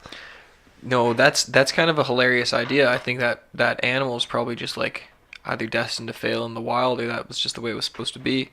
You know, a little bit of ingrown hoof disease. We're all so aware of our ailments because of Dr. Google. Anything that goes wrong with us, we can just look it up, and it's like, yeah, I'm what are the people that are allergic to gluten? Celiac? Yeah. I'm a celiac. I don't do... Is it a celiac? I'm not good with gluten. I learned from a Joe Rogan podcast that there's that rye bread and like slow fermented rye bread is way lower on the glue... What's the word I'm looking for? God damn it. What are celiacs allergic to? Gluten. Gluten. Yeah, on the glutone scale. I'm looking at your face. It's like, is he gonna get this? No, there's no way I was remembering. You look like you had it on the tip of your tongue. You knew it started with a gl. Gl, gl, gl. I always wonder if gluten, what it really does to a bunch of people. I'm lucky that I don't feel like it affects me, but I haven't really tried to fuck around with that too much. I'm allergic to dairy. Yeah, you and me both, and we're both just eating fucking cheese here. It's processed dairy that really messes me up, I realized. Oh, really? I wonder now. That one time you gave me that lactose pill here, and that shit really worked well. It was crazy. You haven't bought more? You're ignorant. I could have bought more, but... They're so cheap, and they work so well. I was so lazy to go in that pill section. I have people that come over all the time, they're like, no, I can't drink milk, I can't eat cheese. Because something that people should learn, I love to have meat and cheese and give me the luxuries and forego all the rest. But people are like, oh, I'm lactose, so I can't eat cheese. And I'm like, here's the lactose enzyme. And I'm like, how did it work? And they're like, it works so well, thanks. And it's like, did you get any? It's, no. What the fuck? Yeah, I was waiting for your sponsorship to like send me some. So yeah, lactase. Anyone out there who is looking for a lactose sponsorship, I will take that shit. This show is brought to you by Lactase, the enzyme. I feel like the more I eat it, maybe my body will get used to it, acclimate to it. I told this story where when I went to the winery, I was trying to drink 4 liters of homo milk every 2 days because I wanted to gain weight. I was working so hard. I was like, I just want to get jacked. I want to put some weight on. But you're lactose, man. Yeah, well, I shit my pants for a few days, and then it started getting better. And then it was like, it was a rough journey, though, wasn't it? Yeah. I could see in your eyes that was a journey. You had to dedicate to that. It wasn't great, let me tell you. Oh, I bet you at least the first couple of fucking days were fucking hell on earth. And then I went to Walmart, and those, you remember those snack pack things? With the cheese. Oh, with the cheese and the ham and the crackers. You never know if you should make it a double or a single. They were on sale for like 69 cents for some reason. And that's cheap. I bought like 50 of them. I could eat one of those right now. Yeah, they taste weird. I bought them as an adult now. My parents never would buy me them because they're like $3. I think at that time $3. Yeah. And I bought them as an adult. The ham one holds up. The fucking pizza, that does not hold up. The pizza's jank. Oh, the chicken nuggets, they do not hold up. No. As an adult, have you tried any of the treats that you liked as a kid, any of the snacks as an adult yet? Yeah, some of them are really gross. You know what's fucking awesome? Wagon wheels. Yeah, those are still good. Twinkies. Yeah, can't go wrong with Bomb ass. The zebra cakes. Did you ever have those? Zebra cakes. You gotta go to Walmart and get those zebra cakes. That's some real poor white people food. Have you tried Gushers again, though? No, they're bomb. They're okay. They're a little sweet in my opinion. It's just kind of almost like pure sugar when you just know what it is. Like, what about the Scooby-Doo fruit snacks? That's something I would have tried again. They're alright. I think the frosting is just like, damn, it's like too little still. That thing's a little... Remember when you were a kid, that was never enough? It was never enough. It was a bullshit amount. I love those fruit snacks. But you know what I do like are the Welch's fruit snacks. Oh, those are still so good. As an adult, my sister always has great. like a bunch in the basement where she's at. I always just like take them. It's just like when I come in, I was like, she has a little jar. Just take a couple. They're so good, but I feel like those bags are too little too. Who are they feeding these tiny little portions? Children. Are those for children? Yeah. God damn. Those little humans don't eat that much on that. I bet you a baby won't. Oh, wait, you probably can't give them more. Probably not a good idea. They'll explode. No, they'll just have so much energy, they'll run you down. They're trying to keep the parents alive. That's what it is. The parents would die if that child had that much energy. Hanging out with little kids, man, that's when I realized, I'm like, holy crap. Like, I feel like I'm always going 100 too much. Hanging out with a kid, I'm like, those motherfuckers go. Sarah's a nanny. She's got 2 of them. She's always like, I'm burnt out. And I'm like, what do you mean? Oh, like, your they brain, don't stop. your body. You're just trying to eat. You're just like, what's break time with kids around? There's no breaks, man. No, there's nothing. You're There's literally, nothing. you're working. I need a pee break, and I think we've been talking for a long time. So, I need a pee break too. yeah, that's it. We're out of beer. We've had the dabs. We've had the chats. Yeah. Tell everybody your parting thoughts. Well, I think, what? About the whole podcast? About you, about the podcast, about life. If you know- were to give like an inspirational speech, what would you say? Do whatever the fuck you want to do. But make sure if you're going to do it, you go all the way. You can't let fear kind of hold you back. Only you can beat yourself. And, enjoy yourself. Life's short. Have some fucking fun. Word. This is Enso Kong. You can find me on Instagram, ENSO_CONG. I nearly fucked up my own Instagram name. That's okay. Can they find you anywhere else? You gonna make YouTube content or what's I got up? some shit going on, some plans. We got some things in the work here, but mostly right now I'm just running off Instagram, and I got a Facebook page, which is Cong Lam Tattoos. You guys can find me there, and come say hello at Enso Tattoo downtown, 17th Ave sometime. Yeah, maybe you'll see me there, shirtless Shirtless. or pantsless, getting my ass shaded. Only if you're lucky. On that note, thank you so much for being here. I really appreciate your time. Fuck yeah, bro. That was sick. Cheers. We're going to have to do that little catch-up. We're going to have to try that shit out. 100%. All those little baggies. Yeah. We'll let you guys see that. It'll be live. It's a lot and of you're going to bud. get a vote on those tattoos, so be ready. Yeah. We're doing that. You're gonna make the drawings. We're gonna put it out there. It's gonna be a big thing. Do they get a vote where it goes? Or is it just fucking you picking where it I goes? think that's where you. I think you. Well, yeah, I'm picking. It's got to be on my leg or something. Because it can't be in a non-throwaway spot. Okay, so we're gonna have the vote. We're gonna have the tattoo giveaway. We're gonna try the cannabis. It's gonna be crazy. You guys better follow Enzo Kong on Instagram. Check me out, the Cannabis Psalm. Thank you so much for listening. Make sure to rate the podcast. Cheers. Until next week. Have a good night, guys. Good day. Shit. Peace.